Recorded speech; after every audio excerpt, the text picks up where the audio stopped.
Hi students, అందరికీ స్వాగతం. Welcome to LTX classes. నేను మీ ఎస్పీ రాజన్ అలియాస్ ఎస్పీఆర్. ఈరోజు మనం 16th మే యొక్క హిందూ న్యూస్ అనాలిసిస్ అనేది చూడబోతున్నాం. సో కాంపిటేటివ్ ఎగ్జామ్ ప్రిపేర్ అవుతున్న అందరికీ కూడా, యూపీఎస్సీ ప్రిపేర్ అవుతున్న అందరికీ, అతి ముఖ్యంగా తెలుగు రాష్ట్రాల నుంచి, ఏపీ తెలంగాణ నుంచి ప్రిపేర్ అవుతున్న ప్రతి ఒక్క స్టూడెంట్కి తప్పకుండా మిస్ అవ్వకుండా చూడదగిన ఇంపార్టెంట్ హిందూ న్యూస్ అనాలిసిస్ మనదేనా. ఈ యొక్క హిందూ న్యూస్ అనాలిసిస్లో మ్యాక్సిమం గ్యారంటీ అనేది మన ఇన్స్టిట్యూషన్ తరపున మనం ఇస్తున్నాము. So maximum number of articles అనేది మనం క్వాలిటేటివ్గా ఎగ్జామ్ పాయింట్ ఆఫ్ వ్యూలో, పర్టికులర్గా prelims and mains point of వ్యూలో కవర్ చేయడం అనేది జరుగుతుంది. ఇది మాత్రమే కాకుండా మన కరెంట్ అఫైర్స్ కోర్సులో కూడా మనం కవర్ చేస్తున్నాం. సో మ్యాక్సిమం కరెంట్ అఫైర్స్ ఇండియాలో ఎవరు కవర్ చేయనటువంటి అన్ని కరెంట్ అఫైర్స్ మనము ప్రతి ఒక్కటి కూడా మన కరెంట్ అఫైర్స్ కోర్స్ మరియు హిందూ రెండింటితో కలిపి కవర్ చేస్తున్నాం. సో తెలుగు రాష్ట్రాల నుంచి ఈ యొక్క కాంపిటేటివ్ ఎగ్జామ్స్ యూపీఎస్సీకి ప్రిపేర్ అవుతున్న స్టూడెంట్స్ అందరికీ కూడా ఒక అద్భుతమైన అవకాశం కల్పిస్తున్న ఇన్స్టిట్యూషన్గా అనేది మనం నిలుస్తున్నాం. సో అలాగే మీరు హైదరాబాద్ నుంచి కూడా సివిల్ సర్వీస్ ప్రిపేర్ అవ్వాలి అనుకుంటున్నారు అంటే మీకోసం అద్భుతమైన అవకాశం అనేది వస్తున్నాను. మనం ఫ్రీ డెమో అనేది కండక్ట్ చేస్తున్నాం. మన యొక్క ఎక్సలెంట్ క్వాలిటేటివ్ ఫ్యాకల్టీ తరపు నుంచి కూడా 21st మే అంటే రానున్న ఆదివారం నాడు 10 గంటలకు 10 AM మీకోసం ఒక అద్భుతమైన ఫ్రీ డెమో అనేది అందిస్తున్నాం. మీ మైండ్లో ఎన్నో ఆలోచనలు ఉంటాయి, ఎలాగైనా సరే సివిల్స్ క్రాక్ చేయాలంటుంది, ఎలా చేయాలో కన్ఫ్యూజన్స్ ఉంటాయి. వారందరికీ కూడా ఇది ఒక అద్భుతమైన అవకాశం నాన్న.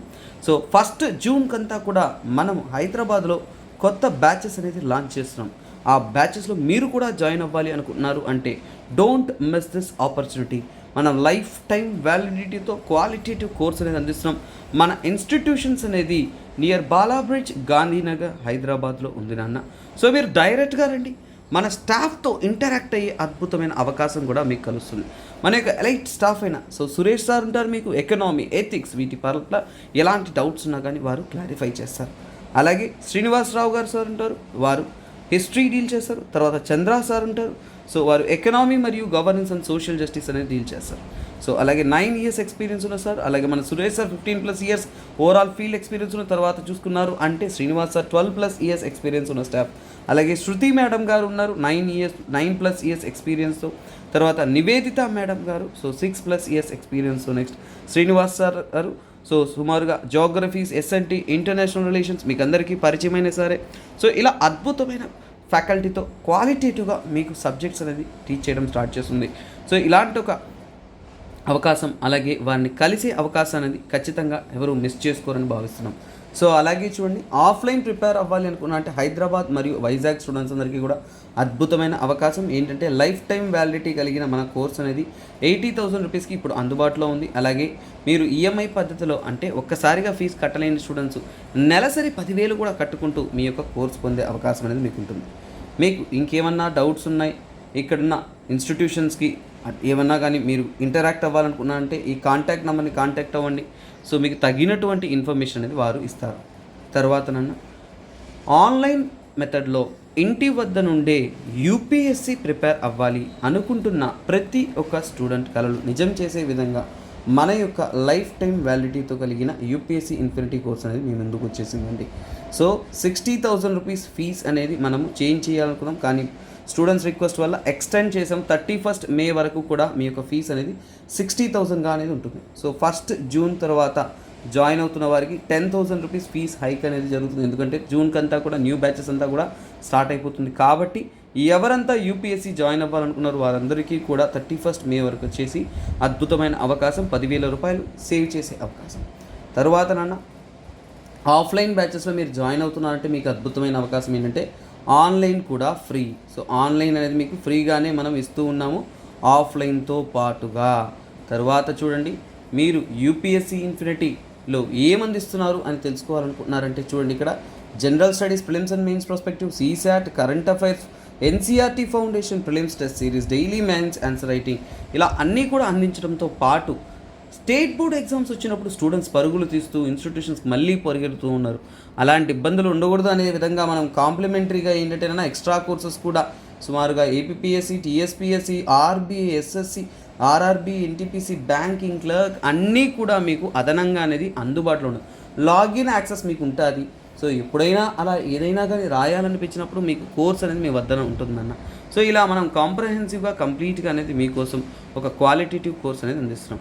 సో గైస్, మన హిందూ న్యూస్ అనాలిసిస్కి వెల్కమ్. రోజు కూడా యూపీఎస్సీలో గత సంవత్సరంలో ఇచ్చిన ఒక క్వశ్చన్ తీసుకొని వాటిని కూడా సాల్వ్ చేస్తూ వస్తున్నాం. సో మీరు ఈ వీడియోని చూడడం మాత్రమే కాకుండా కామెంట్ చేస్తూరండి, అలాగే షేర్ చేస్తూరండి. సో మీరు ఈ వీడియో నుంచి ఏమనుకుంటున్నారు అనేది మీ మాటల ద్వారా మాకు తెలుస్తూ ఉంటుంది. సో అందుకే మీకు ఇంకా క్వాలిటేటివ్గా కంటెంట్ అనేది అందిస్తూ ఉంటాం. సో కొందరు అన్నారు సో మ్యాక్సిమం ఆర్టికల్స్ కవర్ చేయమని. ఎస్ స్టూడెంట్స్, మనం చాలా మ్యాక్సిమం ఆర్టికల్స్ కవర్ చేస్తూ ఉన్నాము. కొన్ని మనము టైం సెన్స్ వల్లనో లేదంటే ఇంకొక సెన్స్ వల్లనో మన కంటెంట్ అనేది కొన్ని టాపిక్స్ అనేది లైవ్ కరెంట్ అఫైర్స్ కోర్స్ కూడా మంది ఉంటుంది. సో లైవ్ కరెంట్ అఫైర్స్ కోర్స్కి కొన్ని కంటెంట్స్ అనేది కూడా రిజర్వ్ చేసుకోవడం జరుగుతుంది. అందువల్లనే ఏదైనా కానీ కొన్ని పాయింట్స్ అనేది అక్కడ చెప్పడం జరుగుతుంది. ఎందుకంటే అన్నీ ఇక్కడ చెప్పాలంటే 2 hours దాటేస్తుంది. సో అంత ఎలాంగేటెడ్గా మనం తీసుకెళ్ళకూడదు. ఎగ్జామ్ పాయింట్ ఆఫ్ వ్యూలో ఇంపార్టెంట్ ఆర్టికల్స్ మాత్రమే మీకు చాలా క్వాలిటేటివ్గా అనేది అందిస్తున్నాం. So let's get into the question. So చూడండి, ఈ క్వశ్చన్ 25th May 2018లో న్యూస్లో రావడంతో మనకి 2019లో ఇది క్వశ్చన్గా అనేది వచ్చింది. సో అంటే 1 year కరెంట్ అఫైర్స్ యొక్క ఇంపార్టెన్స్ దీని ద్వారా మీకు అర్థమవుతుంది. సో ఇది దేని గురించి మాట్లాడుతుందంటే జనరల్ డేటా ప్రొటెక్షన్ రెగ్యులేషన్ గురించి మాట్లాడుతుంది. సో ఈ క్వశ్చన్ విషయానికి వచ్చారంటే చాలామంది కరెక్ట్గా ఆన్సర్ చేశారు. ఇది యూరోపియన్ యూనియన్కి చెందింది. So first of all general data protection regulation, so దాన్ని ఏమంటాము ఓకేనా, GDPR అంటారు. ఇది దేనికి చెందింది? యూరోపియన్ యూనియన్కి చెందిందన్నమాట. సో ఇక్కడ క్లియర్గా చూసుకున్నాము అంటే యూరోపియన్ యూనియన్ తరపు నుంచి కూడా EU నుంచి ఏం చెబుతున్నారు అంటే సో అక్కడి నుంచి కూడా అంతకుముందు ఏంటంటేనన్నా ఇది ఒక డేటా రెగ్యులేషన్, ఓకేనా, regulation of EU law. So ఇది ఒక రెగ్యులేషన్, దేన్ని? డేటా, రెగ్యులేషన్ ఆఫ్ డేటా అంటే ఏంటి? హూ అండ్ హౌ అంటే డేటాని ఎవరు స్టోర్ చేయొచ్చు, ఎవరు షేర్ చేయొచ్చు అనేదాన్ని వారు చాలా చాలా క్లియర్గా డీటెయిల్గా అనేది మనకి ఇవ్వడం అనేది జరిగింది. సో అదే ఇది ముఖ్యంగా ఏంటంటేనా యూరోపియన్ యూనియన్, ఓకేనా, EU మరియు అండ్ UEA అంటే యూరోపియన్ ఎకనామిక్ ఏరియా. సో అంటే ఏంటి? యూరోపియన్, ఓకేనా, యూరోపియన్ ఎకనామిక్ ఏరియా.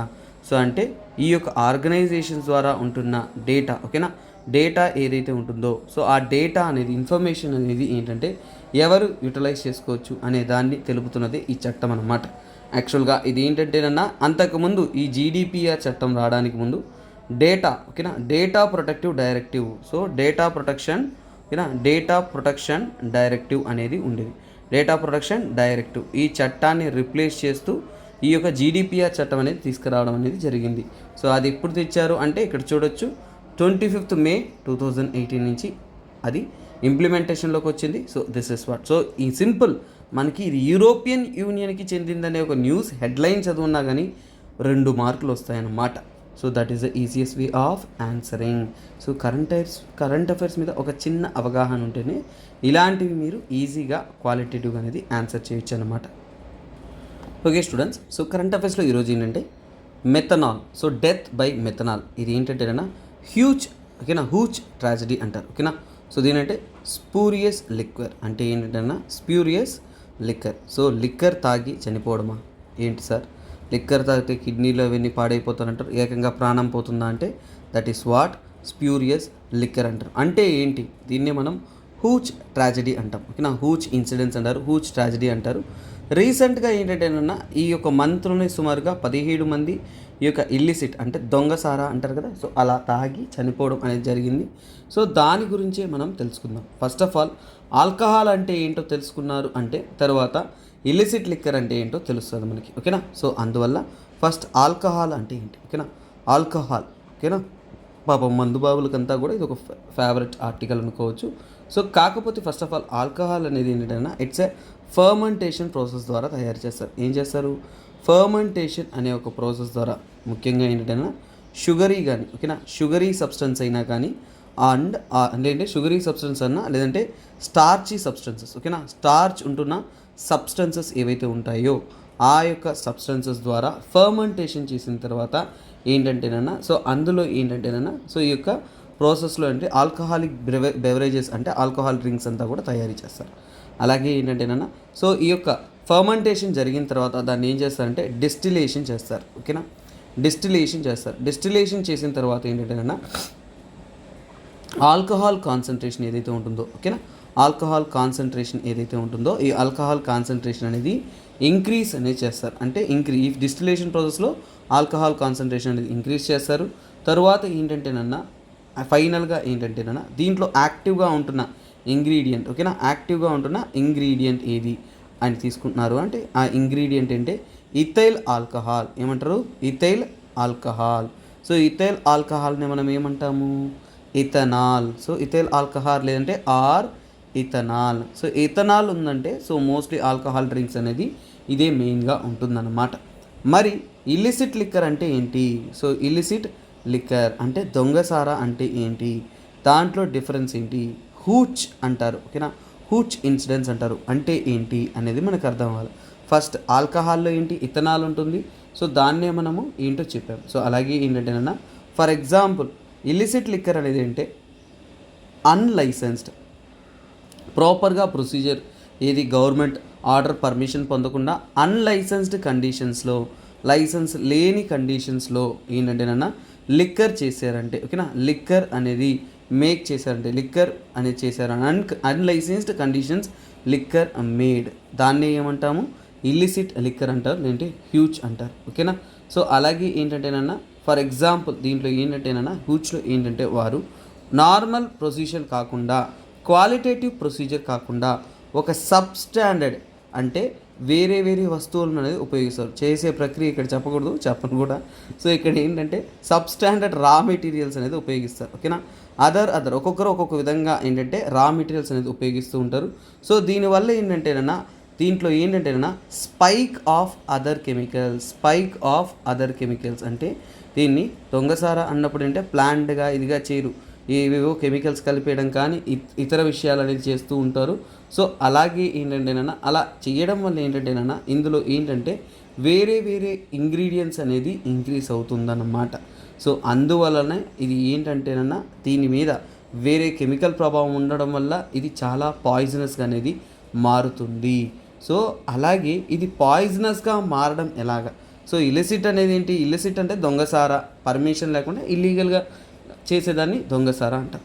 సో అలాంటప్పుడు ఏంటంటేనన్నా ఫర్ ఎగ్జాంపుల్ అంటే ఎప్పుడైతే మీరు ప్రాపర్ కండిషన్స్లో ఆల్కహాల్ అనేది తయారీ చేయలేదో, అన్రెగ్యులేటెడ్ కండిషన్స్ అంటే ఏంటి? ప్రాపర్గా జాగ్రత్తమైన మెషర్స్ తీసుకోకుండా అన్రెగ్యులేటెడ్ కండిషన్స్లో మీరు తయారీ చేశారనుకోండి ఆల్కహాల్ని, అప్పుడు ఏంటంటేనన్నా ఫర్ ఎగ్జాంపుల్ ఏంటంటే ఇక్కడ ఆ కండిషన్స్లోనే ఇది పాయిజనస్గా అనేది మారిపోతుందన్నమాట. సో ఇప్పుడు ఇది పాయిజనస్ ఎలా మారుతుందంటే చాలా సింపుల్. మనకేంటి ఇక్కడ చాలా ఇంపార్టెంట్ ఏంటి? డ్రింక్ చేసే ఆల్కహాల్ని ఏమంటారు? ఇథనాల్ అంటారు. సేమ్ టు సేమ్ ఇథనాల్ లాగే ఉంటుంది, ఇథనాల్ లాగే టేస్ట్ ఇస్తుంది, అన్ని ప్రాపర్టీస్ ఇథనాల్ లాగే ఉంటుంది. సో దాన్ని ఏమంటారంటేనా మిథైల్. సో దాన్ని ఏమంటారంటే మిథనాల్. సో ఏమంటారు? మిథనాల్ అని అంటారు. దీన్నే మిథైల్ ఆల్కహాల్ ఏమంటారు? మిథైల్ ఆల్కహాల్ అని అంటారు.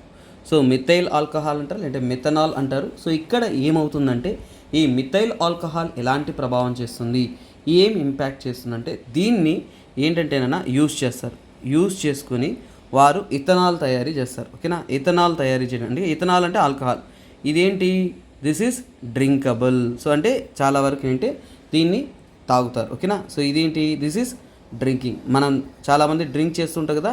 సో హ్యూమన్స్ డ్రింక్ చేస్తున్నది అంటే ఇథనాలు. మిథైల్ ఆల్కహాల్ ఏంటంటేనా సో ఓకేనా. సో దీన్ని ఉపయోగించి ఇథనాల్ తయారు చేస్తారు. కానీ మిథైల్ ఆల్కహాల్ అనేది ఇండస్ట్రియల్ యూస్, ఓకేనా, ఇండస్ట్రియల్ యూస్కి యూజ్ చేస్తారు. సో కాకపోతే ఏంటంటే కొంతమంది సో దీన్ని ఎక్కువగా ఉపయోగించడం వల్ల, ఓకేనా, దాన్నే ఏమంటారు? ఫర్ ఎగ్జాంపుల్ డీనేచర్డ్ స్పిరిట్ అంటారు. సో ముఖ్యంగా ఏంటంటేనన్నా ఇల్లిసిట్గా తయారీ చేస్తున్నవారు, ఇల్లిసిట్ తయారీ చేయడం అంటే ఇల్లిసిట్ అంటే దొంగతనంగా తయారీ చేసినవారు, ఇల్లిసిట్ బ్రూవర్స్ ఎవరైతే ఉంటారో తయారీ చేసేవాళ్ళు, వారు ఏం చేస్తారంటే కాస్ట్ సేవింగ్స్ కోసం, అంటే ఖర్చు తగ్గించడం కోసం, అలాగే ఏంటంటే నాన్న సో వాళ్ళు తప్పుగా అనుకుంటారు ఏమని? దాని యొక్క పవర్ పెరుగుతుంది, ఇంపాక్ట్ పెరుగుతుంది, పొటెన్సీ ఇంక్రీజ్ చేయడం కానీ, ఓకేనా, పొటెన్సీ అనేది ఇంక్రీజ్ చేయడం కోసం, ఇవన్నీ చేయడం కోసం ఏం చేస్తారు అంటే వారు ఏంటంటేనన్నా ఈ యొక్క మిథైల్ ఆల్కహాల్ దాంట్లో కలిపేస్తారనమాట. సో కానీ కలిపినప్పుడు ఏంటంటే ఇది చాలా టాక్సిక్. ఈ మిథైల్ ఆల్కహాల్ ఉన్నప్పుడు కన్స్యూమ్ చేస్తే చాలా డేంజరస్. ఎంత డేంజరస్తో చెప్తా చూడండి. మిథైల్ ఆల్కహాల్ అనేది ఎంత డేంజరస్ అంటే, సో చూడండి 10 ml ఉందనుకోండి, మిథైల్ ఆల్కహాల్ అనేది ఫస్ట్ ఇక్కడ రాసింది, it is very very toxic. ఎంత టాక్సిక్ అంటే 10 ml ఉందనుకోండి, 10 ml ఉందంటే బ్లైండ్నెస్. 10 mlని మనం కన్స్యూమ్ చేసామంటే ఏమవుతుంది, బ్లైండ్నెస్, కళ్ళు పోతాయి అన్నమాట. అదే 30 ml కన్స్యూమ్ చేశారనుకోండి, ఓకేనా, 30 ml కన్స్యూమ్ చేశారనుకోండి చాలు, డెత్. ఓకేనా, 30 ml కన్స్యూమ్ చేస్తే డెత్ అనమాట. వితిన్ 10 to 30 hours పెగ్గేస్తే చాలు, పడకెక్కేస్తాడు అనమాట. సో ఇది యాక్చువల్గా ఇన్సిడెంట్. సో మొత్తానికి ఏంటి, this is very very dangerous. ఈ మిథనాల్ ఉన్నందువల్లనే ఇల్లిసిట్ లిక్కర్లో చాలామంది చనిపోతున్నారు. సో తప్పుడుగా అందరూ తయారీలో వీటిని ఉపయోగించడం వల్ల వీటి వల్ల ఎంతో డేంజరస్ అనేది అవుతుందనేది చెప్తున్నారు. So this is called as the methyl alcohol or methanol. So ఇక్కడ చెప్పారా, సో హెడ్లైన్ చూడండి, డెత్ బై మిథనాల్. సో ఇప్పుడు మీకు అర్థమైందా, this is the beauty of this article. నా ప్రతి ఒక్కరికి చెప్తున్నాం, నా ఆర్టికల్ కానీ మన కాన్సెప్ట్స్ కూడా చాలా క్యూట్ అండ్ సింపుల్ అండ్ నీట్గా మీకు హ్యాండ్ రైటన్ నోట్స్ ఇస్తాను. సో అది పీడిఎఫ్ మీకు అవైలబుల్లో ఉంటుంది. సో వీడియో చూడడం మాత్రం కాకుండా మీకు ఈ కంటెంట్ మీకు కలెక్ట్ చేసి పెట్టుకోండి. That will help you lot. ఓకేనా, మీ యొక్క ఎగ్జామ్కి మా వంతు ఎఫర్ట్ మీకు ఇంకా ఎఫిషియెంట్గా అనేది వేస్తున్నాం అన్నమాట. సో నెక్స్ట్ కరెంట్ అఫైర్స్ ఏంటో చూద్దామా.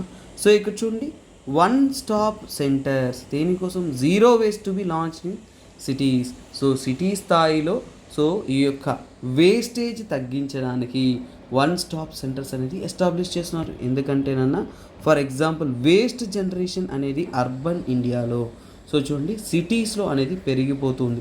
ఎన్విరాన్మెంట్లో, పొల్యూషన్స్లో, వాటిలో మీకు చాలా చాలా ఇంపార్టెంట్ కరెంట్ అఫైర్స్ అనేది. ఎందుకంటేనన్నా మనం రీయూజ్ అనేది RRR కాన్సెప్ట్, మనం రీసైకిల్, రీయూజ్ అవన్నీ కూడా మనం చెప్తుంటాం కదా. అంటే ఏంటి, వీ నీడ్ టు, సో చూడండి ఇక్కడ చెప్పున్నారు, రెడ్యూస్, రీసైకిల్ అండ్ రీయూజ్. అంటే ఏంటంటే వేస్ట్ అనేది మనం ఎక్కువగా రాకుండా మనం ఎఫిషియెంట్గా అనేది మేనేజ్ చేయాలి. ఫర్ ఎగ్జాంపుల్ ఈ 1 stop సెంటర్స్ అంటే ఏంటి, సిటీస్లో 1 stop సెంటర్స్ అంటే సిటిజన్స్ కోసం ఏంటంటేనా, పాత బట్టలు ఏమన్నా ఉన్నా కానీ, షూస్ ఏమన్నా, బుక్స్, టాయ్స్, ప్లాస్టిక్ ఏదైనా ఉన్నా కానీ వాటిని ఏంటంటేనా రీయూజ్ చేయడానికి, లేదంటే రీసైకిల్ చేయడానికి ఒక సెంటర్ లాంటిది స్థాపిస్తారనమాట.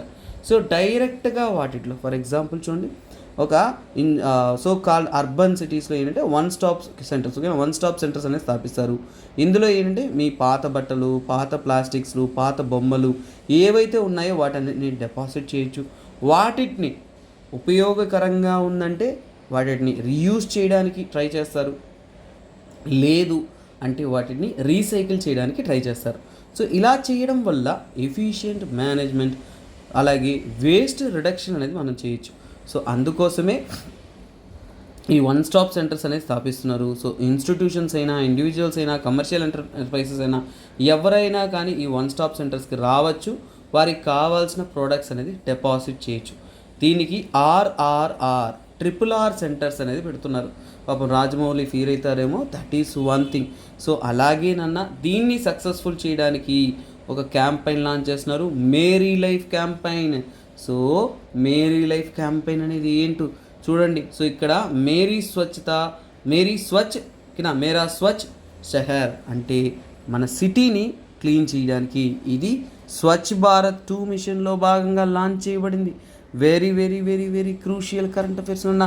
సో కొన్ని కంటెంట్ మీకు గుర్తుండాలి, దాన్నే ఏంటి 1 stop సెంటర్. సో గుర్తుపెట్టుకోండి, ఇప్పుడు మీకు కాన్సెప్ట్ అర్థమైపోయింటుంది. 1 stop సెంటర్స్ అనేది మేరీ లైఫ్, ఓకేనా, మేరీ లైఫ్ ఇనిషియేటివ్ ఏంటో గుర్తుపెట్టుకోండి. This is very very important. So ఈ మేరీ లైఫ్ గురించి బ్రాడర్గా స్టడీ చేయాలి, ఎందుకంటే దీని కరెంట్ అఫైర్స్ అనేది ఇంతకు ముందు కూడా మన న్యూస్లో అనేది ఉంది. సో అందువల్ల దీన్ని మళ్ళీ ఎక్స్ట్రాగా డీటెయిల్గానే చెప్తాను. సో మేరీ లైఫ్ అనేది ఒక యాప్ నాన్న యాక్చువల్గా. సో యాప్, సో దీన్ని ఏంటంటేనన్నా life style for environment. So ఏంటది, లైఫ్ స్టైల్ ఫార్ ఎన్విరాన్మెంట్ అంటే ఏంటంటేనన్నా ఎన్విరాన్మెంట్ని సంరక్షించడం అనేది మన యొక్క ప్రతి ఒక్కరి యొక్క బాధ్యత. కానీ ఆ బాధ్యత అనేది మన లైఫ్ స్టైల్లో భాగస్వామ్యం అయిపోవాలి. సో దానికోసం లాంచ్ చేసిన ఒక యాపే ఇది, ఓకేనా. సో ఇది ఏంటంటేనా మేరీ లైఫ్ అనేది మై లైఫ్, అందరికీ తెలిసిందే, చిన్న కంటెంటే మై లైఫ్. కాకపోతే ఇది ఏంటంటేనన్నా సో మెయిన్గా ఈ కాన్సెప్ట్ ఎక్కడి నుంచి వచ్చిందంటే మిషన్ లైఫ్, ఓకేనా. మిషన్ లైఫ్ అనే ఇనిషియేటివ్ మన యొక్క ఇండియన్ గవర్నమెంట్ నుంచి తీసుకొచ్చారు. సో అందులో భాగంగా మిషన్ లైఫ్ అనేది ఏంటంటే ఇదే లైఫ్ స్టైల్ ఫర్ ఎన్విరాన్మెంట్ అని అంటారు.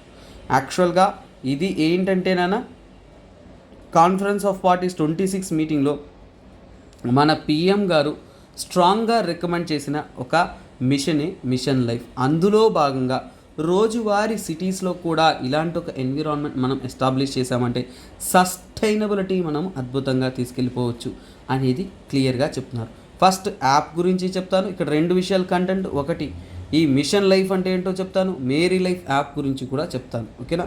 మేరీ లైఫ్ యాప్ అనేది ఏంటంటేనన్నా ముఖ్యంగా ఏంటంటేనన్నా సో మనము waste consumption, so wasteful consumption, so చూడండి వేస్ట్ఫుల్ కన్సంప్షన్, సో చూడండి వేస్ట్ఫుల్ కన్సంప్షన్ అంటే ఏంటన్నా వేస్ట్ని కూడా మనము వృధా చేయకుండా వాటిలో పనికొచ్చే విషయాలని ఇతర విషయాలకి మనం ఉపయోగించు. ఫర్ ఎగ్జాంపుల్ వాటర్ బాటిల్స్ కానీ ఇవన్నీ కూడా ఒకటి రీసైకిల్ చేయాలి, లేదంటే వేస్ట్ఫుల్ కన్సంప్షన్స్ అనేది చేయాలి. సో వాటిని ప్రమోట్ చేయాలి అనేది ఈ యొక్క యాప్ యొక్క ముఖ్య ఉద్దేశం అన్నమాట. సో దీనికోసం ఏంటంటేనన్నా వీరు ఎన్విరాన్మెంట్కి సేవ్ చేయడానికి ఇది ఒక నేషనల్ వైడ్ మూమెంట్గా అనేది ఈ యాప్ ద్వారా తీసుకెళ్తున్నారు. ఏంటది నేషనల్ వైడ్ మూమెంట్ అంటే మన దేశవ్యాప్తంగా కూడా ఒక మూమెంట్లా అర్థం చేసుకునే విధంగా అందరికీ ప్రమోట్ చేస్తూ వాళ్ళందరికీ కూడా డెమాన్స్ట్రేషన్, సో డెమాన్స్ట్రేషన్స్ అంటే ఏంటి, ఏ విధంగా చేయాలి, సో అలాగే సిటిజన్స్ అందరినీ కూడా ఐకమత్యం ఎలా చేయాలి, సో వారికి ఎలా తెలియచేయాలి, అలాగే ఏంటంటేనా డే టు డే హ్యాబిట్స్లో రోజువారీ కార్యక్రమాల్లో మనకి ఏంటంటే వేస్టేజ్ తగ్గించడానికి మార్గాలేంటి, వాటికైనా మనం తీసుకురావాలి అనేదాన్ని వాళ్ళు చెప్తున్నారు. కొంతమంది వేస్ట్ ప్రోడక్ట్స్ నుంచి కూడా కొన్ని క్రియేటివ్ ఆర్టిస్టిక్ స్కిల్స్ అనేది చేస్తారు. అలాంటి వాటిని కూడా ప్రమోట్ చేస్తూ వాటికంటూ మార్కెట్ ప్లేస్, సో ఇదేంటి మార్కెట్ ప్లేస్ లాగా. ఓకేనా. మార్కెట్ ప్లేస్ అంటే ఏంటి, ఫర్ ఎగ్జాంపుల్ మీరు ఇప్పుడు కూడా చూసుకున్నారు అంటే ఈ మధ్యకాలంలో మీ ఆన్లైన్ ప్రోడక్ట్స్లో రీసైకిల్డ్ ప్రోడక్ట్స్ అనేది రాయడం జరుగుతుంది. అంటే ఏంటి, వాటిని మళ్ళీ మనం ఉపయోగించినాం. రీసైకిల్డ్ ప్రోడక్ట్స్ని కొనడం వల్ల ఏంటంటే మనం వేస్టేజ్ని తగ్గిస్తూ ఉన్నాము, అలాగే ఏంటంటే మార్కెట్ ప్లేస్ జనరేట్ చేస్తున్నాము. తర్వాత అక్కడ ఉంటున్న సస్టైనబిలిటీ, సో అంటే ఏంటి మార్కెట్ ప్లేస్ దేనికినన్నా ముఖ్యంగా ఏంటి, సో వారి యొక్క సో కాల్డ్ ప్రోడక్ట్స్కి ఈ యొక్క సో కాల్డ్ రీసైకిల్డ్ ప్రోడక్ట్స్ ఏంటది రీసైకిల్డ్ ప్రోడక్ట్స్ ఏవైతే ఉన్నాయో సో వాటికి ఒక మార్కెట్ ప్లేస్ లాగా యాక్ట్ అవుతుంది. తర్వాత దీని ద్వారానే వారు ఏంటంటేనన్నా ఎన్విరాన్మెంట్ సస్టైనబిలిటీ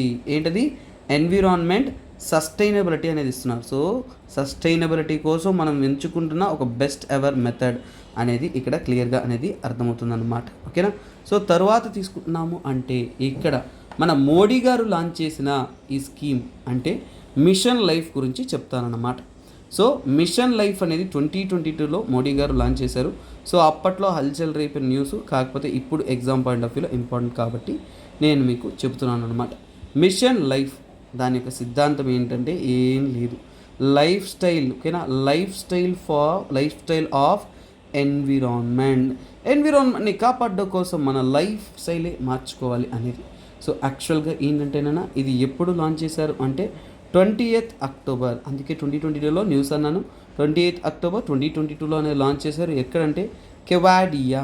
ఎక్కడ లాంచ్ చేశారు, కెవాడియాలో, గుజరాత్లో అనేది మన పిఎం గారు అనేది లాంచ్ చేశారు. సో ముఖ్యంగా ఏంటంటేనా దీని యొక్క ముఖ్య ఉద్దేశం మిషన్ లైఫ్ అనేది బిహేవియర్ చేంజెస్ అంటే మన అలవాట్లలో మార్పులు అనమాట. బిహేవియర్ చేంజెస్ అంటే ఏంటి, అలవాట్లలో మార్పు. ఓకేనా. చిన్న ప్రయత్నాల ద్వారా పెద్ద పెను మార్పుని తీసుకురావడమే మన ఉద్దేశంగా తీసుకొస్తున్న ఒక మిషన్ లైఫ్ అనమాట. సో ఇది నాట్ ఓన్లీ ఇండియా, కానీ ఇండియా తీసుకొచ్చిన ఐడియాలజీతో ఇది గ్లోబల్ మాస్ మూమెంట్గా మార్చాలి అనేది ఒక ముఖ్య ఉద్దేశం.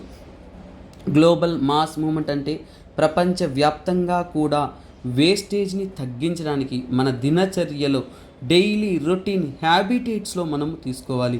ఇది నాట్ ఓన్లీ ఒకరు చేసే పని కాదు, ఇది ఇండివిజువల్ యాక్షన్ మాత్రమే కాదు. ఇలాంటి ఒక మూమెంట్, ఇలాంటి ఒక అండర్స్టాండింగ్ అనేది ఇండివిజువల్ మాత్రమే కాదు. ఓకేనా. So it is not only individual మాత్రమే కాకుండా కలెక్టివ్. ఓకేనా. సో ఇది కలెక్టివ్ యాక్షన్. సో అందరూ కలిసి నిర్ణయాలు తీసుకోవాల్సిన ఒక ముఖ్యమైన తరుణం ఇది. సో ఖచ్చితంగా ఏంటంటే మిస్ చేయకుండా మనం యూటిలైజ్ చేసుకోవాల్సిన ఆపర్చునిటీ.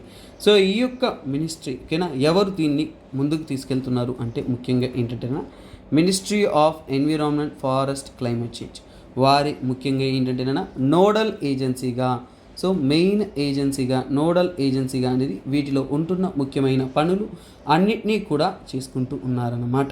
సో దీని ద్వారా మనం ఏంటంటేనన్నా క్లైమేట్ యాక్షన్ అనేది చేస్తున్నాం. క్లైమేట్ చేంజ్ని తట్టుకోవడానికి, క్లైమేట్ యాక్షన్ చేయడానికి, తర్వాత ఏంటంటేనన్నా ఇంకా ఫర్దర్గా అనేది బెటర్ లైఫ్ ఫామ్ క్రియేట్ చేయడానికి ఇది మనం తీసుకొస్తున్నాం. సో దీన్ని డిఫరెంట్గా అనేది ప్రమోట్ చేయడం కోసం, లైఫ్ అనే ఒక సిస్టాన్ని ప్రమోట్ చేయడం కోసం మన మినిస్ట్రీ తరపు నుంచి కూడా పోర్టల్స్ అనేది రెడీ చేశారు. అంటే ఆన్లైన్ సైట్స్ అనమాట. ఆ పోర్టల్స్లో ముఖ్యంగా ఏంటంటే మిషన్ లైఫ్ ఓకేనా, మిషన్ లైఫ్ ఓకేనా.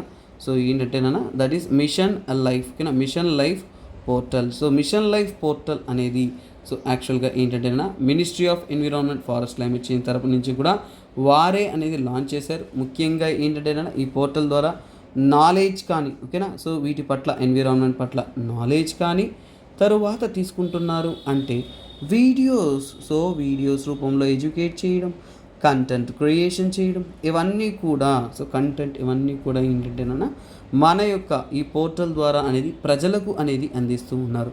సో అలాగే ఈ పోర్టల్స్ ద్వారా ప్రజల వద్దకు వెళ్తూ అంటే ఏంటి మాస్ మొబిలైజేషన్, ప్రజలను ఆకట్టుకుంటూ వాళ్ళకి అవగాహన క్రియేట్ చేస్తూ ఎఫిషియెంట్గా అనేది గవర్నమెంట్ అనేది ఫంక్షన్ అవుతుంది అండర్ ద మిషన్ లైఫ్ అన్నమాట. ఓకేనా, నెక్స్ట్ కరెంట్ అఫైర్స్లోకి వెళ్దాము. సో ఇందులో మీకు కొన్ని ఇమేజెస్ చూపించాలి. అంతకంటే ముందు సో చూడండి, యూపీఎస్సి ఆప్షనల్స్ ప్రిపేర్ అవుతున్న స్టూడెంట్స్ అందరికీ కూడా ఒక అద్భుతమైన అవకాశం అన్నమాట.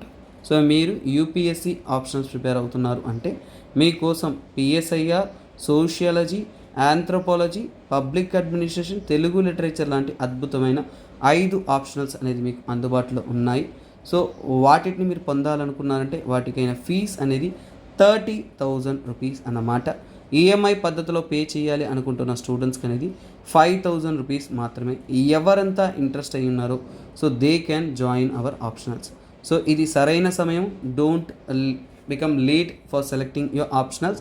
ఇది చాలా చాలా చాలా ఎఫిషియెంట్గా అనేది మీకు హెల్ప్ అనేది అవుతుందన్నమాట. ఓకే గైస్, సో నెక్స్ట్ కంటెంట్లోకి వెళ్దాము. సో ఇక్కడ చూశారు అంటే సో చూడండి, అరబ్ లీగ్లో సిరియా అనేది జాయిన్ అయింది. సో ఇక్కడ కొంతకాలం గ్యాప్ తర్వాత అరబ్ లీగ్లో సిరియా జాయిన్ అయింది, 12 years గ్యాప్ తర్వాత. సో అరబ్ లీగ్ అంటే ఏంటో మనం తెలుసుకుందాం ఎగ్జామ్ పాయింట్ ఆఫ్ వ్యూలో. ఇది మీకు డైరెక్ట్గా ఇంటర్నేషనల్ ఆర్గనైజేషన్స్ టాపిక్లో అనేది చాలా క్రూషియల్గా ఇంపార్టెంట్గా అనేది ఉంటుంది. Let me address the topic. So ఒకసారిగా ఈ ఇమేజ్ చూసుకోండి. అరబ్ లీగ్లో ఏ దేశాలు ఉన్నాయి అనేది గుర్తుపెట్టుకోండి. సో ముఖ్యంగా ఏంటంటే వెస్ట్ ఏషియా ఓకేనా.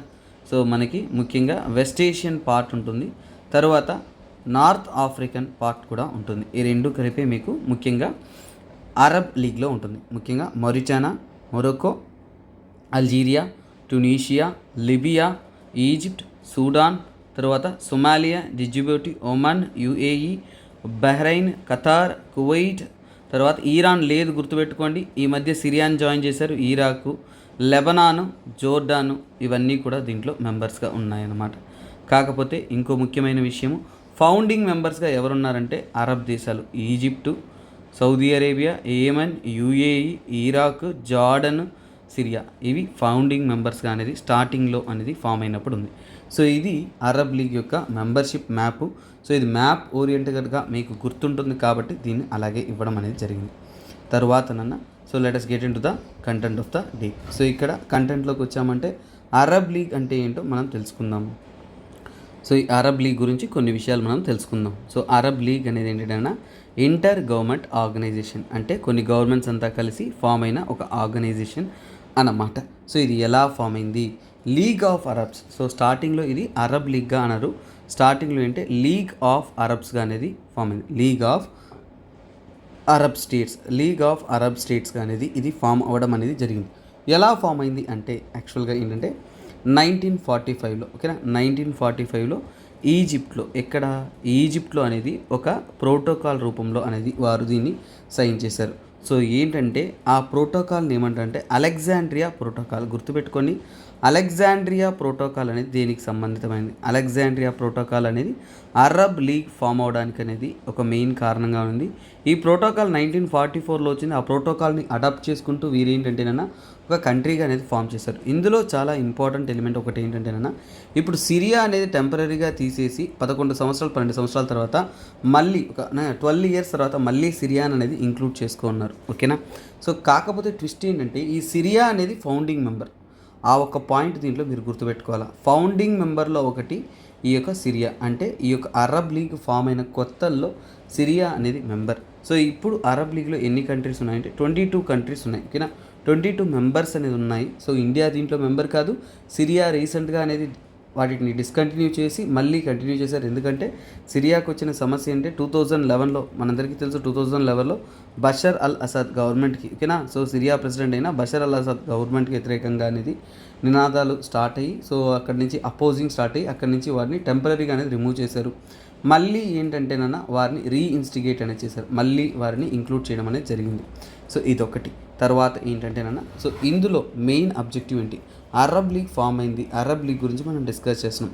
వాటి యొక్క ఉద్దేశం ఏంటి? అబ్జెక్టివ్. సో ఏదైనా ఒకటి చదువుతున్నప్పుడు దాని యొక్క అబ్జెక్టివ్ అనేది మనకి చాలా చాలా క్రూషియల్.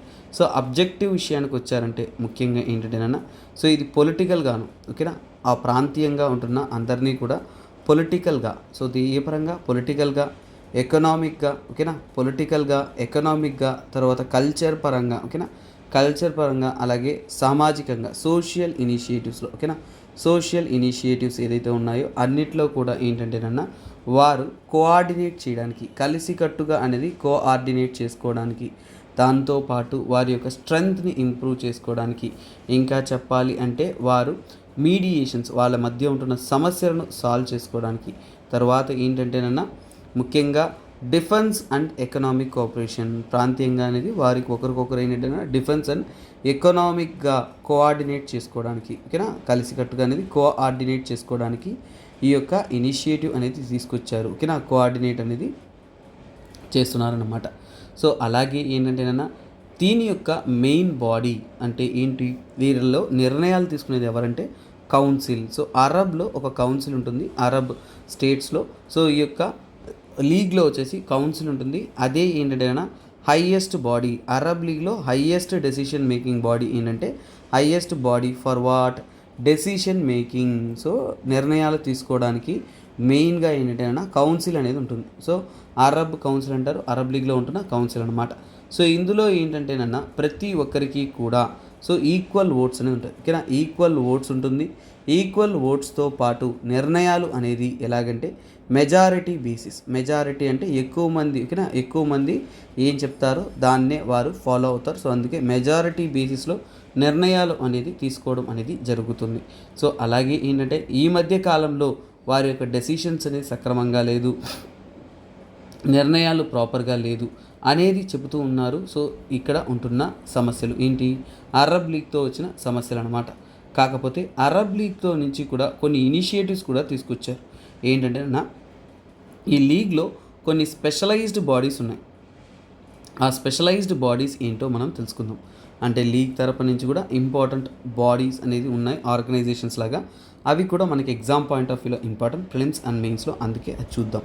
సో ముఖ్యంగా ఏంటంటే అందులో council of Arab economic union, ఓకేనా, అరబ్ ఎకనామిక్ యూనిటీ ఇదొకటి ఈ యొక్క సో కాల్, ఓకేనా. సో అరబ్ ఎకనామిక్ యూనిటీ కోసం ఒక కౌన్సిల్ అనేది ఏంటంటేనా CAEU అంటారు. సో ఇది ముఖ్యంగా వారి యొక్క ఎకనామిక్ యూనిటీని తేవడం కోసం, తర్వాత లేబర్ హక్కులను వాటిని గుర్తిస్తూ అరబ్, ఓకేనా, అరబ్ లేబర్ ఆర్గనైజేషన్ అనేది దీనికి అండర్లో అనేది వర్కింగ్లో అనేది ఉందన్నమాట. తరువాత ఇక్కడి నుంచి ఫండ్ రెగ్యులేషన్, మనీ రెగ్యులేషన్ని బెటర్గా చేయడం కోసం అరబ్ మానిటరీ ఫండ్ అనేది రన్ చేస్తూ ఉన్నారు. సో ఈ విధంగా అనేది స్పెషలైజ్డ్ బాడీస్ ద్వారా ఏంటంటే యూనిక్ ఫంక్షనింగ్ అన్నీ చూసుకుంటూ రన్ అవుతున్న ఒక ఆర్గనైజేషనే మన యొక్క అరబ్ లీగ్ అన్నమాట. నెక్స్ట్ ఆర్టికల్ అనేది మనకి ఎడిటోరియల్లో సో అక్కడ వచ్చింది. సో ఇంపార్టెంట్ ఎక్స్ప్లెయినర్లో వచ్చింది. ఎక్స్ప్లెయినర్ అంటే sexual harassment in work place, దీనికి రిలేటెడ్ ఆర్టికల్ మనం మల్టిపుల్ టైమ్స్ డిస్కస్ చేసాం. ఇది పాష్ యాక్ట్ గురించి మాట్లాడుతుంది. దేని గురించి? పాష్ యాక్ట్ ఎలా ఫామ్ అయింది అనే దాని గురించి దీనికి సంబంధితమైన ఆర్టికల్ మనము 2 days బ్యాకే డీటెయిల్గా అనేది డిస్కస్ చేయడం జరిగిందనమాట. అందువల్ల ఈ ఆర్టికల్ నేను స్కిప్ చేస్తున్నాను. సో ఇది ఆల్రెడీ నేను డీటెయిల్గా పాష్ యాక్ట్ అంటే ఏంటి, దానికి సంబంధితమైన డీటెయిల్స్ ఏంటి, ప్రతి ఒక్కటి కూడా క్వాలిటేటివ్గా అనేది మనం అనలైజ్ చేయడం అనేది జరిగింది. So kindly go and follow it, ఓకేనా. సో నెక్స్ట్ కంటెంట్ ఏంటంటే it is about AEPS transactions. So Aadhaar enabled payment system గురించి, అలాగే వాటిని ఉపయోగించుకొని ఫైనాన్షియల్ ఫ్రాడ్స్ కానీ సైబర్ క్రైమ్స్ కానీ ఎలా జరుగుతూ ఉన్నాయి అనే దాన్ని స్టడీ చేసే ఆర్టికల్ అనమాట. Let us get in to it. So ఇది చాలా చాలా ఇంపార్టెంట్. సో ఇది సైబర్ సెక్యూరిటీ రిలేటెడ్ కంటెంట్లోనూ వస్తుంది. సో ఆధార్ సిస్టమ్ మీద వస్తుంది. ఆధార్ అంటే ఎకనామిక్ బిల్గా పాస్ చేశారు కాబట్టి ఎకనామిక్ ట్రాన్సాక్షన్స్ కదా. సో ఇలా మల్టిపుల్ ఎండెడ్గా వస్తుంది. సో కాకపోతే ఇది ముఖ్యంగా సైబర్ క్రిమినల్ సైబర్ గురించి మాట్లాడుతుంది కాబట్టి సెక్యూరిటీ, ఓకేనా, సెక్యూరిటీ, ఇంటర్నల్ సెక్యూరిటీ వాటిలో మనం కన్సిడర్ చేస్తూ మనము ఆర్టికల్ని ప్రొసీడ్ చేద్దాం. సో అసలు ఈ ఆర్టికల్, ఈ టాపిక్ ఎందుకు న్యూస్లో లైమ్లైట్లోకి ఉందో ఫస్ట్ తెలుసుకుందాం. సో రీసెంట్గా చూడండి ఇక్కడ పుష్పేంద్ర సింగ్, సో ఎవరిది? Pushpendra Singh, a popular YouTuber వచ్చేసి ట్విట్టర్ థ్రెడ్ ద్వారా ఒక విషయాన్ని షేర్ చేశారు. ఏంటంటే వాళ్ళ మదర్ యొక్క అకౌంట్ అనేది ఆధార్, ఓకేనా, ఆధార్ ఎనేబుల్డ్ పేమెంట్ సిస్టమ్ ద్వారా 2-way అథెంటికేషన్ లేకుండా మొత్తం డబ్బులని స్వాహా. ఎలా అంతా కూడా స్వాహా అయిందంటే ఈ మధ్య కాలంలో సైబర్ క్రిమినల్స్ అనేది పెరుగుతున్నారు. ఆ సైబర్ క్రిమినల్స్ అనేది సిలికాన్ థమ్స్ని ఉపయోగిస్తున్నారు. సో ఇక్కడ మనం తెలుసుకోబోయేది ఏంటి? సో ఇక్కడ టాపిక్ ఏంటి? Aadhaar enabled payment system. AEPS అంటే ఏంటి? సో ఆధార్. సో చూడండి, Aadhaar enabled, so Aadhaar enabled payment system అనమాట. సో ఏంటిది ఆధార్ ఎనేబుల్డ్ పేమెంట్ సిస్టమ్ ద్వారా ఏంటంటే సో సింపుల్గా మీ ఆధార్ని మీ బ్యాంక్కి లింక్ చేసుకోవాలని గవర్నమెంట్ చెప్పేసింది. సో ఏంటి లింక్ చేసుకున్నారు అంటే ఈ ఆధార్ ఎనేబుల్డ్ పేమెంట్ సిస్టమ్ ద్వారా మనం క్విక్గా అనేది ట్రాన్సాక్షన్ అనేది చేయొచ్చు. సో ఇందులో ఏంటంటేనన్నా ఆధార్ ఎనేబుల్డ్ పేమెంట్ సిస్టమ్ ఏం చేస్తుంది, ఎలా ఫంక్షన్ చేస్తుంది అనేది మనం తెలుసుకుందాం. సో ఇందులో ఏంటంటే కస్టమర్, ఓకేనా, ఎవరైతే కస్టమర్ ఉంటారో ఆ కస్టమర్ వచ్చేసి ఫైనాన్షియల్ ట్రాన్సాక్షన్ చేయొచ్చు అనమాట. ఏం చేయొచ్చు? ఫైనాన్షియల్ ట్రాన్సాక్షన్స్ అనేది చేయొచ్చు. ఆ ఫైనాన్షియల్ ట్రాన్సాక్షన్స్ అనేది ఎలా చేయొచ్చు అంటేనన్నా సో జస్ట్ వాళ్ళకి ఏం కావాలి? నంబర్, అంటే ఆధార్ నెంబర్ కావాలి. ఫైనాన్షియల్ ట్రాన్సాక్షన్స్కి ఏం కావాలా? ఆధార్ నెంబర్ కావాలి. ఆధార్ నెంబర్తో పాటు ఏంటంటేనా ఫింగర్ ప్రింట్ అనేది కావాలి. అంటే బయోమెట్రిక్, అంటే ఫింగర్ ప్రింట్ అంటే ఏంటి? బయోమెట్రిక్, అంటే బయోమెట్రిక్ అథెంటికేషన్ కావాలి, ఓకేనా. సో ఈ రెండు ఉంటే చాలు, బయోమెట్రిక్ అథెంటికేషన్ ఉంటే చాలు, మీ యొక్క సో కాల్డ్ అమౌంట్ అనేది ట్రాన్స్ఫర్ చేసుకోవచ్చు అనమాట. సో ఆధార్ నెంబర్ మనందరికీ తెలుసు 12 digit నెంబర్ ఉండాలి. So 12 digit number.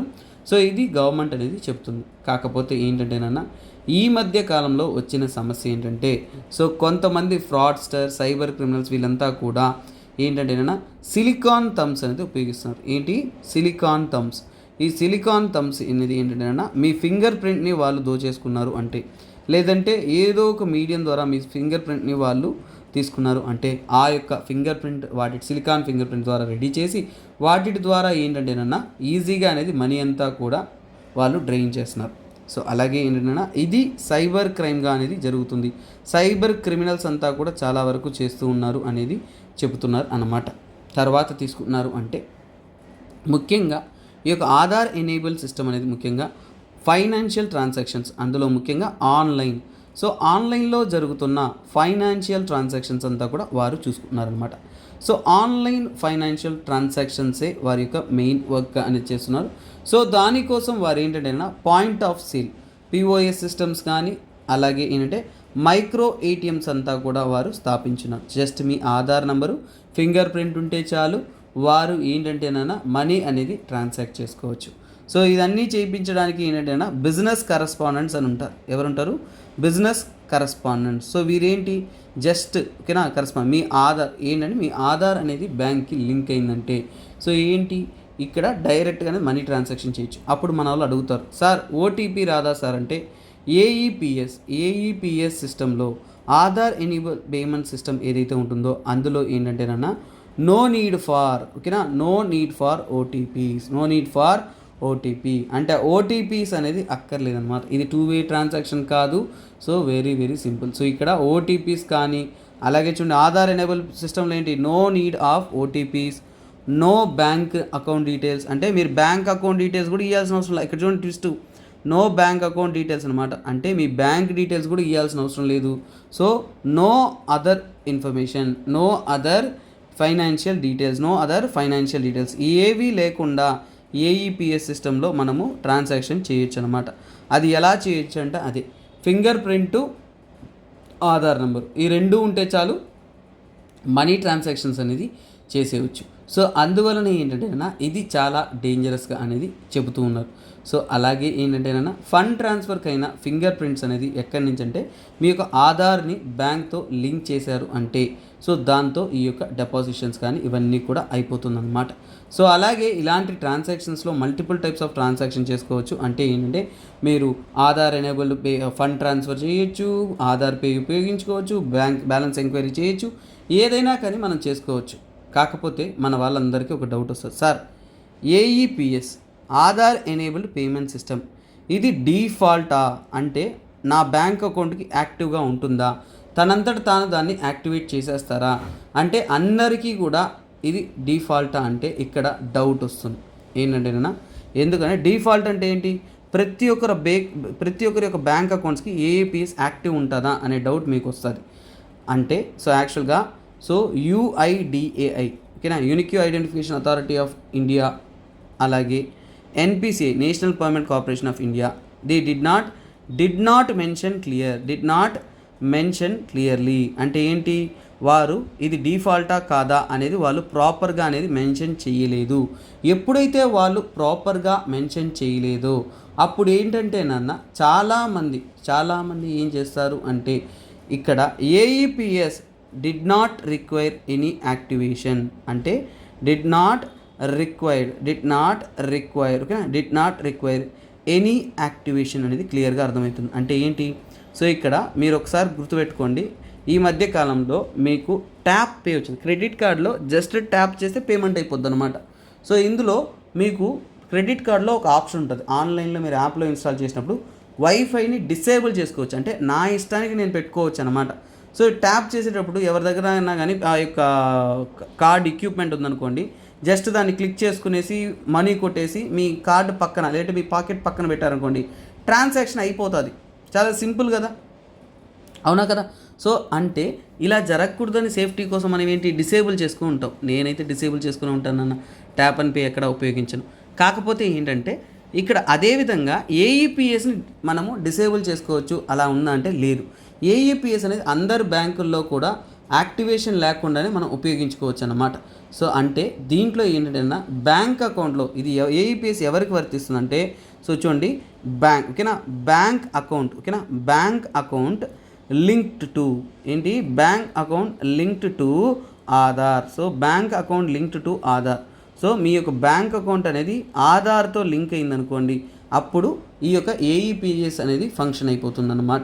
సో అలాగే ఏంటంటే ఈ మధ్య కాలంలో ఆధార్ అనేది ఏంటి కంపల్సరీ చేసారా? ఎందుకని, కేవైసీకి ఆధార్ కంపల్సరీ కాదు. కానీ ఇప్పుడు బ్యాంక్స్ అంతా కూడా ఏంటి కేవైసీకి ప్రిఫరబుల్ మెథడ్ ఏంటి ప్రిఫర్ చేస్తున్నది ఏంటి ఆధారే కదా. సో అందరూ కూడా అన్ని బ్యాంక్స్ కూడా మీ యొక్క వెరిఫికేషన్కి ఆధార్నే వెరిఫై చేస్తున్నారు. సో అలాగే ఏంటంటే వెరిఫై చేసిన వెంటనే ఏంటంటేనన్నా అందరికీ కూడా డిఫాల్ట్గానే ఆధార్ని చెక్ చేసిన వెంటనే వాళ్ళు డిఫాల్ట్గా అనేది డిఫాల్ట్గా వచ్చేసి సో వారు అకౌంట్ హోల్డర్స్ అందరికీ కూడా ఏఈపిఎస్ అనేది ఎనేబుల్ చేస్తారు. అంటే ఆటోమేటిక్గా మీ బ్యాంక్ అకౌంట్లో మీ ఫింగర్ ప్రింట్ ఉంటే చాలు, మీ ఆధార్ నెంబర్ ఉంటే చాలు, ట్రాన్సాక్షన్ జరిగిపోతుంది అనమాట. ఇప్పుడు మన వాళ్ళకి అడుగుతారు, సార్ నా ఫింగర్ ప్రింట్ ఎలా దొరుకుతుంది సార్, సేఫ్టీ కదా సార్ అని మన హీరోకి డౌట్ వస్తుంది. అసలైన డౌట్ ఏంటంటేనా రీసెంట్గా మీడియా రిపోర్ట్స్ ఓకేనా, మీడియా చెప్పిన దాంట్లో ఏంటంటే ఆధార్ ఏదైతే ఉంటుందో ఆధార్లో డేటా బ్రీచెస్, అంటే మన గవర్నమెంట్ లెవెల్లో ఇది ఆధార్ అనేది ఆన్లైన్ సిస్టమ్ కదా, దాంట్లో డేటా బ్రీచెస్ అనేది ఎన్నిసార్లు జరిగాయి అంటే డేటా థెఫ్ట్ అనేది ఎన్నిసార్లు జరిగింది, 2018లో ఒకసారి జరిగింది, 2019లో జరిగింది, 2022లో కూడా డేటా బ్రీచెస్ జరిగింది. అంటే ఏంటి, ఆధార్ ఇన్ఫర్మేషన్స్ ఇవన్నీ కూడా యుఐడిఏఐ నుంచి కూడా కొన్నిసార్లు అనేది వాటిని so called breaching, data breaching అనేది జరిగింది. అంటే దోచేసుకొని ఉండొచ్చేమో, లీక్ చేసేసి ఉండొచ్చేమో. అలాగే ఏంటి, ఆధార్ డేటా అనేది చాలా చోట్ల ఫోటో కాపీస్గా, సాఫ్ట్ కాపీస్గా లభిస్తుంది.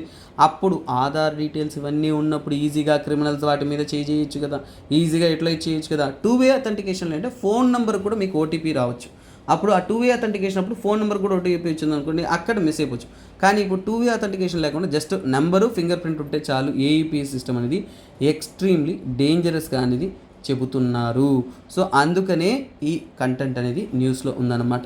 సో వీటిని సాల్వ్ చేయడానికి గవర్నమెంట్ అనేది చాలా పద్ధతులు తీసుకొస్తున్నాయి. అంటే హౌ టు సాల్వ్, ఓకేనా, హౌ టు సాల్వ్ అనే విషయాన్ని తీసుకుంటున్నారు. అంటే ముఖ్యంగా దీన్ని సాల్వ్ చేయడానికి ఏంటంటేనన్నా, for example blocked Aadhaar, blocked Aadhaar లేదంటే ఏంటంటే, సో ఏమంటారంటే దాన్ని రీడాక్ట్ అంటారు, ఓకేనా. బ్లాక్డ్ ఆధార్, రీడాక్టెడ్ ఆధార్ లేదంటే మాస్క్డ్ ఆధార్, ఓకేనా. మాస్క్డ్ ఆధార్ అనేది కూడా ఏంటంటేనా, ఆధార్ నెంబర్స్ అనేది దాంట్లో మాస్క్ చేసి అనేది వెరిఫికేషన్కి అనేది ప్రొవైడ్ చేస్తారు. సో అంటే ఏంటంటే కొన్ని చోట్ల ఏంటంటే మీకు ఆధార్ నెంబర్ రాదు, దాంట్లో ఇంటూలు కొట్టుంటాయి. అంటే మాస్క్డ్ ఆధార్ వల్ల ఏంటి, ఇన్ఫర్మేషన్ని సెక్యూర్ చేసుకోవడం అనేది చేస్తున్నారు. తర్వాత ఇంకో పద్ధతులు ఏంటంటే టూ-వే అథెంటికేషన్. టూ వే అథెంటికేషన్ అంటే టూ ఫ్యాక్టర్ అథెంటికేషన్ అంటే ఏంటి, మీకు ఖచ్చితంగా ఫింగర్ ప్రింట్తో పాటు, ఓకేనా. సో అథెంటికేషన్లో ఏంటంటే ఫింగర్ ప్రింట్తో పాటు ఏంటంటేనన్నా మీ యొక్క మొబైల్ నెంబర్కి ఓటీపీ కానీ ఇలాంటి ఇన్ఫర్మేషన్ రావడం అనేది సేఫ్టీ అంటారు. అలాగే అంటే యుఐడిఏఐ సైట్కి వెళ్ళి మీరు ఆధార్ని లాక్ చేసుకోవచ్చు అనమాట. ఆధార్ లాకింగ్ సిస్టమ్ కూడా వచ్చింది. సో దీని ద్వారా ఏంటంటే మనము ఇన్ఫర్మేషన్ని లాక్ చేసుకోవచ్చు. సో ఎవరు కూడా దీన్ని దుష్ప్రయోగం చేయకుండా మనం సేఫ్టీ చేయొచ్చు. ఇవన్నీ కూడా మన గవర్నమెంట్ తరపు నుంచి ప్రస్తుతం ఉంటున్న మెథడ్స్. అయినా సరే ఈ ఆధార్ ఎనేబుల్డ్ పేమెంట్ సిస్టమ్ ద్వారా చాలా వరకు ఏంటంటే ఫ్రాడ్లు జరుగుతున్నాయి అనేది బయటపడలేదు కాబట్టి తెలియలేదు. కానీ ఒక యూట్యూబర్ దీన్ని హైలైట్ చేసిన తర్వాత ఇది హల్చల్ రేగింది. అందుకే మనకి న్యూస్ ఆర్టికల్లో ఉందన్నమాట. So we had understood that clearly. అలాగే మీరు ఏపీఎస్సి గ్రూప్ 2 ప్రిపేర్ అవుతున్నారు అంటే ఆన్లైన్లో మీకు ప్రిలిమ్స్ ప్రిపేర్ అవ్వడానికైనా కోర్స్ అనేది మీకు సివిల్స్ ఫ్యాకల్టీ సో క్వాలిటేటివ్గా అనేది అందిస్తున్నారు. లైవ్ బ్యాచెస్ అనేది స్టార్ట్ అవుతుంది. మీరు ఈఎంఐ పద్ధతులు అంటే నెలసరి 5,000 కట్టుకుంటూ కూడా ఈ కోర్స్ తీసుకోవచ్చు. తెలుగు మీడియంలో జాయిన్ అవ్వాలంటే మీకు 15,000 రూపీస్, ఇంగ్లీష్ మీడియం మీరు జాయిన్ అవ్వాలంటే 15,000 రూపీస్, ఓకేనా. సో మీరు తెలుగు మీడియం అయినా జాయిన్ అవ్వచ్చు, ఇంగ్లీష్ మీడియం అయినా జాయిన్ అవ్వచ్చు. ఇండివిజువల్గా మీకు ఎగ్జామ్ పాయింట్ ఆఫ్ వ్యూలో క్వాలిటేటివ్గా కోర్స్ అనేది అందిస్తున్నాం అన్నమాట. This will help you lot for your examinations అన్నమాట. సో గైస్, నెక్స్ట్ ఆర్టికల్ అనేది ఇది జిఎస్ పేపర్ 2లో మీకు గవర్నెన్స్లో వస్తుంది. సో ఇది ఏంటంటే శివసేన వర్సెస్ శివసేన, ఓకేనా. శివసేన వర్సెస్ శివసేన ఒక కేసు జరిగింది కదా. సో ఆ యొక్క కేసు రిలేటెడే. సో ఇది మీకు ఆల్రెడీ అనేది మన సురేష్ సార్ వచ్చేసి ఈ టాపిక్ గురించి చెప్పారు కాబట్టి నేను దీన్ని చెప్పలేదు. సో బట్ ఇక్కడ ఒక్కసారిగా ఒక బ్రీఫింగ్ అనేది చూస్తాం. సో శివసేన వర్సెస్ సేన అంటే సేన వర్సెస్ సేన అని అంటారు, ఓకేనా. దీన్ని ఏమంటారంటే సేన వర్సెస్ సేన కేసు అంటారు, ఓకేనా. సేన వర్సెస్ సేన. సో ఏంటంటే శివసేనలోనే సో యాక్చువల్గా ఏంటంటే సేనలో 2 పార్టీస్ కూడా, ఓకేనా. 2 పార్టీస్ కూడా ఏంటంటే అక్కడి నుంచి కూడా ఒకే పార్టీలో ఉన్నవారు 2 భాగాలుగా విడిపోయారు అన్నమాట. సో ఇక్కడ ఫస్ట్ ఆఫ్ ఆల్ ఇక్కడ విషయం తెలుసుకుందాం. ఏంటంటే ఫస్ట్ కోర్ట్ జడ్జిమెంట్ అనేది ఇద్దరిని కూడా క్రిటిసైజ్ చేసింది, ఇద్దరిని కూడా సపోర్టివ్గా చేసింది. అంటే ఒక బ్యాలెన్స్డ్ జడ్జిమెంట్ అనేది ఇచ్చినట్టు తెలిసింది. ఏంటంటే కోర్ట్ ఏం చెప్పిందంటే ఫస్ట్ ఆఫ్ ఆల్ ఏంటంటే ఫ్లోర్ టెస్ట్కి వచ్చేసి గవర్నర్ పిలుపునిస్తారు. ఎవరు? గవర్నర్ అనేది, ఓకేనా. ఆ గవర్నర్ ఎవరు? మహారాష్ట్ర యొక్క గవర్నర్ అనేది పిలుపునిస్తారనమాట ఫ్లోర్ టెస్ట్కి. సో ఫ్లోర్ టెస్ట్ అంటే ఏంటి? అక్కడ అసెంబ్లీలో ఎవరు మెజారిటీ అనేది ప్రూవ్ చేసుకోవాలనే దానికోసం, ఓకేనా. సో కాకపోతే సో గవర్నర్ వచ్చేసి కాలింగ్ ఫర్ ఫ్లోర్ టెస్ట్. గవర్నర్కి ఫ్లోర్ టెస్ట్కి పిలిచే హక్కు లేదు. అంటే ఏంటి? సో ఇక్కడ గవర్నర్ ఫ్లోర్ టెస్ట్కి ఇచ్చిన తర్వాత ఏంటంటే అక్కడ ఫెయిల్యూర్ అయింది. సో ఇక్కడ ఏంటంటే ఇక్కడ కోర్ట్ ఏం చెప్పిందంటే దిస్ ఈజ్ ఇల్లీగల్. అంటే ఏంటి? గవర్నరు ఫ్లోర్ టెస్ట్కి పిలుపునివ్వడం కరెక్ట్ కాదు, అది ఇల్లీగల్. అంటే గవర్నర్ యొక్క యాక్షన్ అనేది తప్పు అని చెప్పారు. కాకపోతే ఈ గవర్నర్ ఆ యాక్షన్ చేసిన తర్వాత ఏమవుతుందంటే అప్పుడు అంటే శివసేన యొక్క చీఫ్ మినిస్టర్ సీఎం ఎవరంటే so mister Uddhav Thackeray. So CM ఎవరు?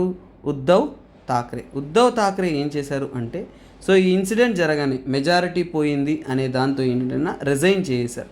ఓకేనా, రిజైన్ అనేది చేశారు. ఇక్కడ ట్విస్ట్ ఏంటంటేనన్నా, సో ఇక్కడ గవర్నర్ చేసింది తప్పు, సో ఇతను చేసింది కూడా ఏంటంటే రిజైన్ చేసేసాడు. కాబట్టి ఇప్పుడు ఏంటి, కోర్టు మళ్ళీ ఉద్ధవ్ ఠాక్రేని సీఎంగా నిలబడలేదు. అంటే ఏంటి, ఇప్పుడు జ్యుడిషియరీ ఏదైతే ఉంటుందో, ఓకేనా, జ్యుడిషియరీ వచ్చేసి ఏంటంటేనా రిజైన్ చేసిన అతను సీఎం చేయలేదు. సో అందువల్ల ఒకవేళ రిజైన్ చేయకుండా కేసు ఉంటే అప్పుడు కోర్టు అనేది ఉద్ధవ్ ఠాక్రేకి ఫేవర్గానే జడ్జిమెంట్ ఇచ్చి ఉంటుంది.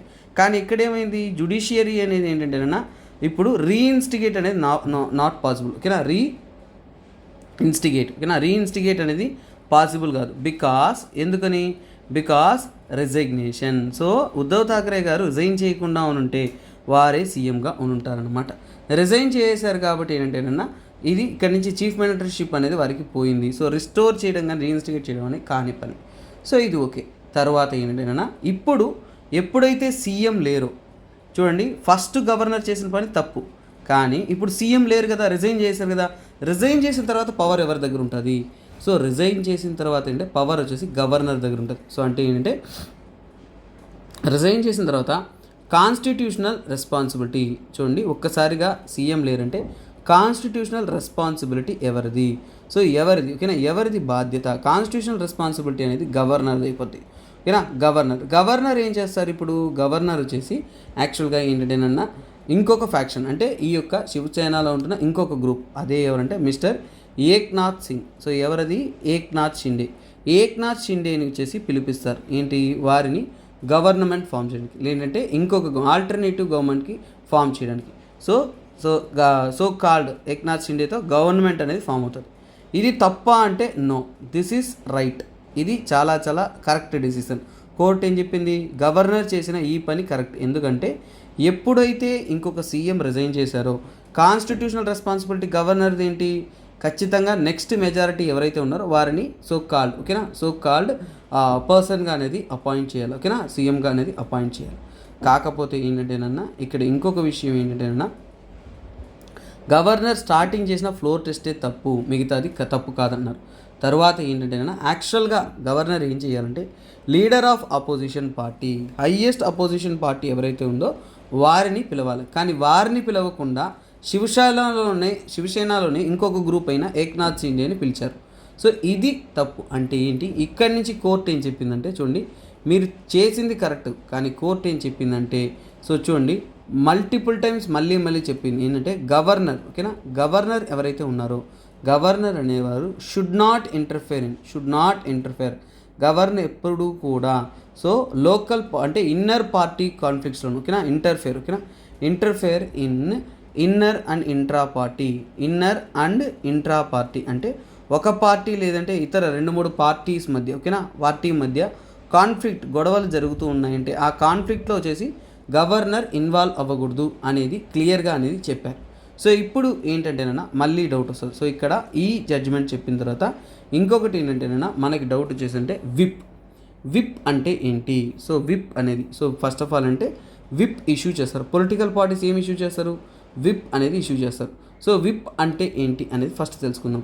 సో చూడండి, మన యాంటీ డిఫెక్షన్ లా అనుసరించి 10th షెడ్యూల్ అనుసరించి 10th షెడ్యూల్ అనుసరించి ఏంటంటేనా ఈ విప్ అనేది ఇష్యూ చేస్తారు. అంటే ఈ విప్ అనేది అంటే పొలిటికల్ పార్టీ అనేది ఇష్యూ చేస్తుంది. ఎవరు ఇష్యూ చేస్తారు దీన్ని, పొలిటికల్ పార్టీ ఎందుకు ఇష్యూ చేస్తుంది, ముఖ్యంగా ఏంటంటేనా ఒబే ద పార్టీ లైన్స్ అంటే పార్టీకి కొన్ని రూల్స్ అండ్ రెగ్యులేషన్స్ కొన్ని పట్టింపులు ఉంటాయి, వాటిని మీరు ఫాలో అవుతూ ఉండాలి, ఖచ్చితంగా మీరు ఫాలో అవ్వాలి అనేదాన్నే ఇప్పుడు పార్టీ అనేది ఇస్తుంది. అంటే ఏంటి, మీరు పార్టీకి వ్యతిరేకంగా యాక్ట్ చేస్తున్నారు అంటే మీ యొక్క లెజిస్లేటివ్ పొజిషన్ అనేది కాంప్రమైజ్ చేయడం అనేది జరుగుతుంది.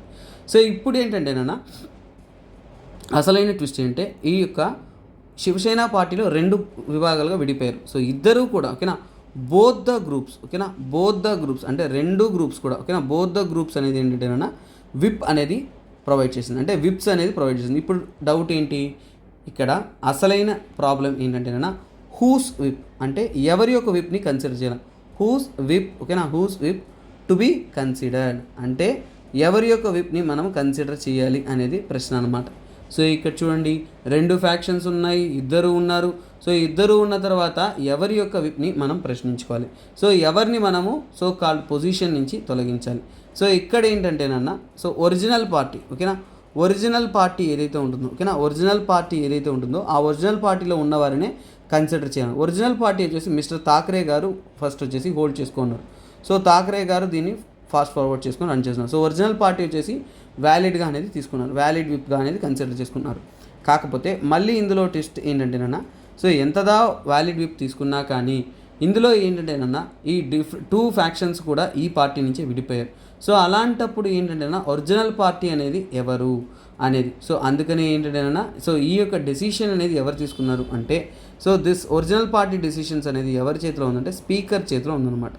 సో స్పీకర్ హ్యాండ్ ఓవర్ అనేది చేశారు. తర్వాత ఏంటంటేనా అలాగే ఏంటంటే ఎలక్షన్ కమిషన్ ఆఫ్ ఇండియా అనేది ఫ్యూచర్లో ఓకేనా, ఫ్యూచర్లో ఆ పార్టీ యొక్క స్టాటిస్టిక్స్ అనేది అంటే సో ఓకేనా, సో దానికంటూ ఏంటంటే సో ఈ యొక్క మన యొక్క ఎలక్షన్ కమిషన్ ఆఫ్ ఇండియా అనే దానికి ఏంటంటే వారికంటూ ఏంటంటే కొన్ని రూల్స్ అండ్ రెగ్యులేషన్స్ ఉన్నాయి. అంటే వారికంటూ ఏంటంటే రూల్స్ అనేది అండ్ క్రైటీరియా అనేది ఉన్నాయి. సో ఆ క్రైటీరియాని అనుసరించి ఏంటంటే ఎవరిని ఒరిజినల్ పార్టీగా డిసైడ్ చేస్తారు అనేది నిర్ణయించుకుంటున్నారు.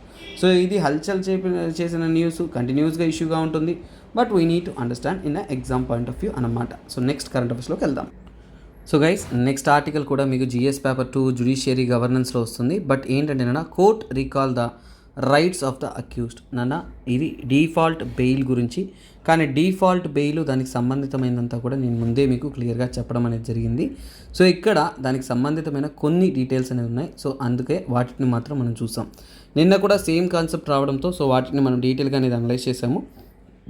ఇక్కడ మనం ఏంటంటే సో బేసిక్ కొన్ని తెలుసుకుందాం. ఏం లేదన్న default bail. So default bail అనేది మనందరికీ తెలుసు. డిఫాల్ట్ బెయిల్ అనేది ఏంటంటే సో నిన్న కరెంట్ అఫైర్స్ చూసారంటే అక్కడ అర్థమవుతుంది, సేమ్ ఎడిటోరియల్లో మీకు ఇచ్చారు. ఇది ఏంటంటేనన్నా యాక్చువల్గా ఈ కేసు ఎవరి గురించి అంటే సో చూడొచ్చు, Ritu Chhabaria versus union of India. So ఆ కేసులో ఏంటంటేనన్నా కోర్టు వచ్చేసి తన డెసిషన్స్ అనేది రీకాల్ అనేది చేసుకుని తన డెసిషన్ని, ఎందుకంటేనన్నా ఇక్కడ సెంట్రల్ ఇన్వెస్టిగేషన్ ఏజెన్సీస్ ఇవన్నీ కూడా ఏంటంటే చాలా డిఫికల్టీస్ అనేది ఫేస్ చేస్తూ ఉన్నాయి లీగల్ ప్రొఫెషన్స్ పరంగా. అలాగే ఏంటంటేనా సో ఇక్కడ ఏంటంటేనా కోర్టు వచ్చేసి వాటి యొక్క లీగాలిటీని ప్రశ్నిస్తుంది. సో చట్టపూరితంగా వారు సరైన సమయంలో సరైన రిపోర్ట్ చేస్తున్నారా లేదా, లేదంటే చట్టంలో ఉంటున్న లూప్ హోల్స్ని వారు మిస్యూజ్ చేస్తున్నారా లేదా అనే విషయాల మీద. సో ఫస్ట్ ఆఫ్ ఆల్ అంటే డిఫాల్ట్ బెయిల్ అనేది ఏంటంటేనా దాన్ని మనం స్టాట్యుటరీ బెయిల్ అంటాం. ఏమంటాం దాన్ని? Statutory bail. This one. So statutory bail. So ఏమంటారు? స్టాట్యుటరీ బెయిల్ అని అంటారు. నిన్ననే దీని గురించి మీకు క్లియర్గా నేను చెప్పడం జరిగింది. ముఖ్యంగా ఏంటంటే సెక్షన్ 167 క్లాస్ 2లో క్రిమినల్ ప్రొసీజర్ కోడ్లో ఈ యొక్క డిఫాల్ట్ బెయిల్ అనేది చెప్పడం జరిగింది. సో ఇక్కడ ఏంటంటేనన్నా so investigation agencies failed to complete investigation. ఒక ఇన్వెస్టిగేషన్ అనేది కంప్లీట్ చేయలేకపోయారంటే ఫెయిల్ టు కంప్లీట్ ఇన్వెస్టిగేషన్ అంటే సో ఆ టైంలోనే ఏంటంటేనన్నా మీకు సో ఈ యొక్క స్టాట్యుటరీ బెయిల్ అనేది తీసుకుంటారు. సో ఇందులో మనం తెలుసుకోవాల్సిన అతి ముఖ్యమైన విషయం ఏంటంటేనన్నా సో ఇక్కడ ముఖ్యంగా ఏంటంటే ఇది ఎందుకంటే ప్రివెంట్ లాంగ్ టర్మ్ డిటెన్షన్ అంటే ఎక్కువ కాలం అనేది వారిని జైల్లో ఉంచుతారు.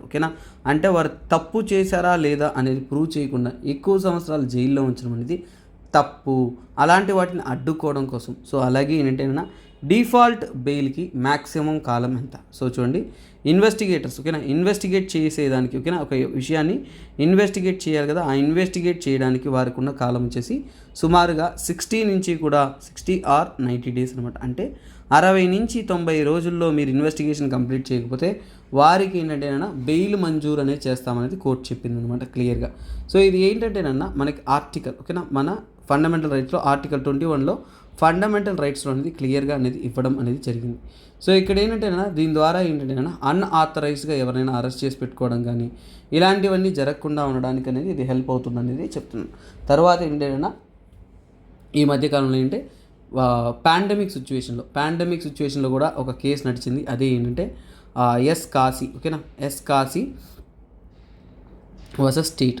So S Kasi versus case 2020లో జరిగింది. సో ఇందులో ఏంటంటే సో పాండమిక్ రీజన్ చెప్పి సో పాండమిక్ అనేది రీజన్ చెప్పి ఎక్కువ కాలం అనేది వారిని జైల్లో ఉంచడం అనేది కరెక్ట్ కాదు. పాండమిక్ రీజన్ చెప్పి ఏంటంటే పాండమిక్ రీజన్స్ అనే ఒక కారణంతో ఏంటంటేనన్నా సో ఇక్కడ ఏంటంటే అడిషనల్ డిటెన్షన్ అనేది నాట్ పాసిబుల్, అంటే ఎక్కువ కాలం వారిని అరెస్ట్ చేయడం అనేది కరెక్ట్ కాదు, అడిషనల్ డిటెన్షన్ అనేది కరెక్ట్ కాదు అనేది వారు చెప్పారనమాట. తర్వాత ఏంటంటేనన్నా మనం హిస్టరీలో తీసుకుంటున్నాము అంటే సో చూడండి, సో యాక్చువల్గా ఏంటంటేనన్నా మనం కొన్ని తీసుకున్నామంటే ఈ యొక్క ఓకేనా డిటెన్షన్ అనేది ఓకేనా డిటెన్షన్ అంటే అరెస్ట్ చేయడం కానీ ఏదైనా కానీ మ్యాక్సిమం ఎంతకాలం అరెస్ట్ చేయొచ్చు అంటే మ్యాక్సిమం వచ్చేసి 15 years. సో 15 years అనేది ఏంటి, ఏ తప్పు చేశారో లేదో తెలియకుండా ఒక వ్యక్తిని 15 సంవత్సరాలు జైల్లో ఉంచొచ్చు అన్నమాట. That is one thing. So అలాగే ఇలాంటివన్నీ కూడా చాలా డ్రకోనియన్ లాస్, ఇలాంటి లా ఉండకూడదు. కాబట్టి లా కమిషన్ ఏం చేస్తుంది, లా కమిషన్ అనేది ఏంటంటేనన్నా వారు 41st రిపోర్ట్ అనేది ఇస్తారు. సో 41వ రిపోర్ట్ అనేది ఇస్తారు. ఆ రిపోర్ట్ ఇస్తూ ఏం చెప్తారు అంటే ఏంటంటేనన్నా సో ఒక వ్యక్తి యొక్క సో చూడండి డిఫాల్ట్ బెయిల్ ఏంటంటే కస్టడీలో వారిని అబ్యూస్ చేయకుండా అవన్నీ చేయకుండా అడ్డుకోవాలి. కాబట్టి కస్టడీలో ఉన్నవారికి ఏంటంటేనన్నా సో ఖచ్చితంగా ఏంటంటేనన్నా డిఫాల్ట్ బెయిల్ అనేది ఇవ్వాలి అనేది క్లియర్గా 41st రిపోర్ట్లో అనేది చెప్పడం జరిగింది. సో అంటే ఏంటి 41వ రిపోర్ట్ 41st రిపోర్ట్లో ఏంటి, సో ఇక్కడ ఏంటి ఇక్కడ అరెస్ట్ చేసి డిఫాల్ట్ బెయిల్ అనేది వారికి ఖచ్చితంగా ఇవ్వాలి, అరెస్ట్ అయిన వారికి అనేది క్లియర్గా చెబుతున్నారు. తర్వాత ఏంటంటేనన్నా కొన్ని లూప్ హోల్స్ ఉన్నాయి, కన్సర్న్స్ ఉన్నాయి, ఇష్యూస్ ఉన్నాయి. ఏంటి సార్ అంటే ఏంటంటేనన్నా కోర్టు అలాగే కోర్టుకి తీసుకెళ్ళి వీళ్ళు అప్రూవ్ చేసుకోవాలి కదా. ఒకవేళ ఇన్వెస్టిగేషన్ ఈజ్ నాట్ కంప్లీట్ ఓకేనా, ఇన్వెస్టిగేషన్ కానీ కంప్లీట్ కాలేదు అనుకోండి 60 to 90 daysలో ఇన్వెస్టిగేషన్ అనేది కంప్లీట్ కాలేదు అనుకోండి. సో అప్పుడు ఏమవుతుంది అంటే ఏంటంటే ఈ పోలీస్ వారు తెలివిగా అనేది ప్లాన్ చేస్తారనమాట. ఏంటని వారు ఒక సప్లిమెంటరీ ఛార్జెస్ అనేది ఛార్జ్ చేస్తారు. అంటే ఏంటి సప్లిమెంటరీ ఛార్జెస్ అనేది ఛార్జ్ చేస్తారనమాట. ఈ సప్లిమెంటరీ ఛార్జెస్ ఏదైతే ఉన్నాయో సప్లిమెంటరీ ఛార్జెస్ అనేది షార్ట్ షీట్స్ అనేది అప్లై చేసేసిన తర్వాత ఏంటంటేనన్నా వారికి ఇంకొక ఓకేనా అగైన్ ఎక్స్టెండెడ్ అనమాట. సో అగైన్ అనేది ఎక్స్టెండ్ అనేది అవుతుంది. సో ఇక్కడ ఏంటంటేనన్నా మన చట్టంలో ఉంటున్న లూప్ హోల్స్ని ఉపయోగించుకొని ఏంటంటేనన్నా వీటిని యూటిలైజ్ చేసుకోవడం అనేది జరుగుతుంది. సో అందుకని ఏంటంటేనన్నా సో ప్రొలాంగ్డ్ జైల్లో ఉంచడానికి అనేది సో కరెక్ట్గా వాళ్ళ జైలు కాలం అయిపోయే టైంలో ఏంటంటే సో ఇంకొక ఓకేనా ఎక్స్ట్రా ఛార్జ్ షీట్స్ అప్లై చేసి వాటిని ప్రొలాంగ్ చేయడం, ఎక్కువ కాలం అరెస్ట్ చేయడం, సో ఇలాంటివన్నీ జరుగుతున్నాయి. సో ఇలాంటి ఇష్యూస్ అన్నీ ఉన్నాయి, వాటిని ఓవర్కమ్ చేయాల్సిన నెసెసిటీ ఉంది. That is what told in this article అనమాట. సో నెక్స్ట్ కరెంట్ అఫైర్స్ చూద్దానన్నా. ఇది డిఫెన్స్ సంబంధితమైన కరెంట్ అఫైర్స్లో చాలా ఇంపార్టెంట్ ఏంటంటే ఐడెక్స్. సో గుర్తుపెట్టుకోండి ఐడెక్స్ అనేది ఏంటి. సో ఇది ఐడెక్స్ అనేది ఒక ఫ్లాగ్షిప్ ఇనిషియేటివ్గా మినిస్ట్రీ ఆఫ్ డిఫెన్స్ తరపు నుంచి కూడా తీసుకొచ్చిన ఒక అద్భుతమైన ఇనిషియేటివ్. ఏంటంటేనా innovation for defence excellence. So అంటే డిఫెన్స్ తరహాలో మనము కొత్త విషయాన్ని ఇన్నోవేట్ చేయడానికి, మ్యానుఫ్యాక్చర్ చేయడానికి, వాటికంటూ కూడా ఏంటంటేనన్నా మనము సపోర్ట్ సిస్టమ్ అంటే ప్రైవేట్ సెక్టార్ సపోర్ట్ సిస్టమ్ తీసుకుంటూ ఎఫిషియెంట్గా అనేది మనం మేనేజ్ చేస్తూ ఉన్నాము. సో అలా చేస్తున్న ఒక ఇన్నోవేషన్ ఫార్ డిఫెన్స్ ఎక్సలెన్స్ అనేది ఈ యొక్క ఫ్లాగ్షిప్ ఇనిషియేటివ్. ఎవరి తరపు నుంచి ఇనిషియేటివ్? మినిస్ట్రీ ఆఫ్ డిఫెన్స్ తరపు నుంచి కూడా వారు ఇనిషియేటివ్ అనేది తీసుకొస్తున్నారు. సో అందులో ఏంటంటేనా రీసెంట్గా అనేది వారు 250వ కాంట్రాక్ట్ అనేది సైన్ చేస్తారు.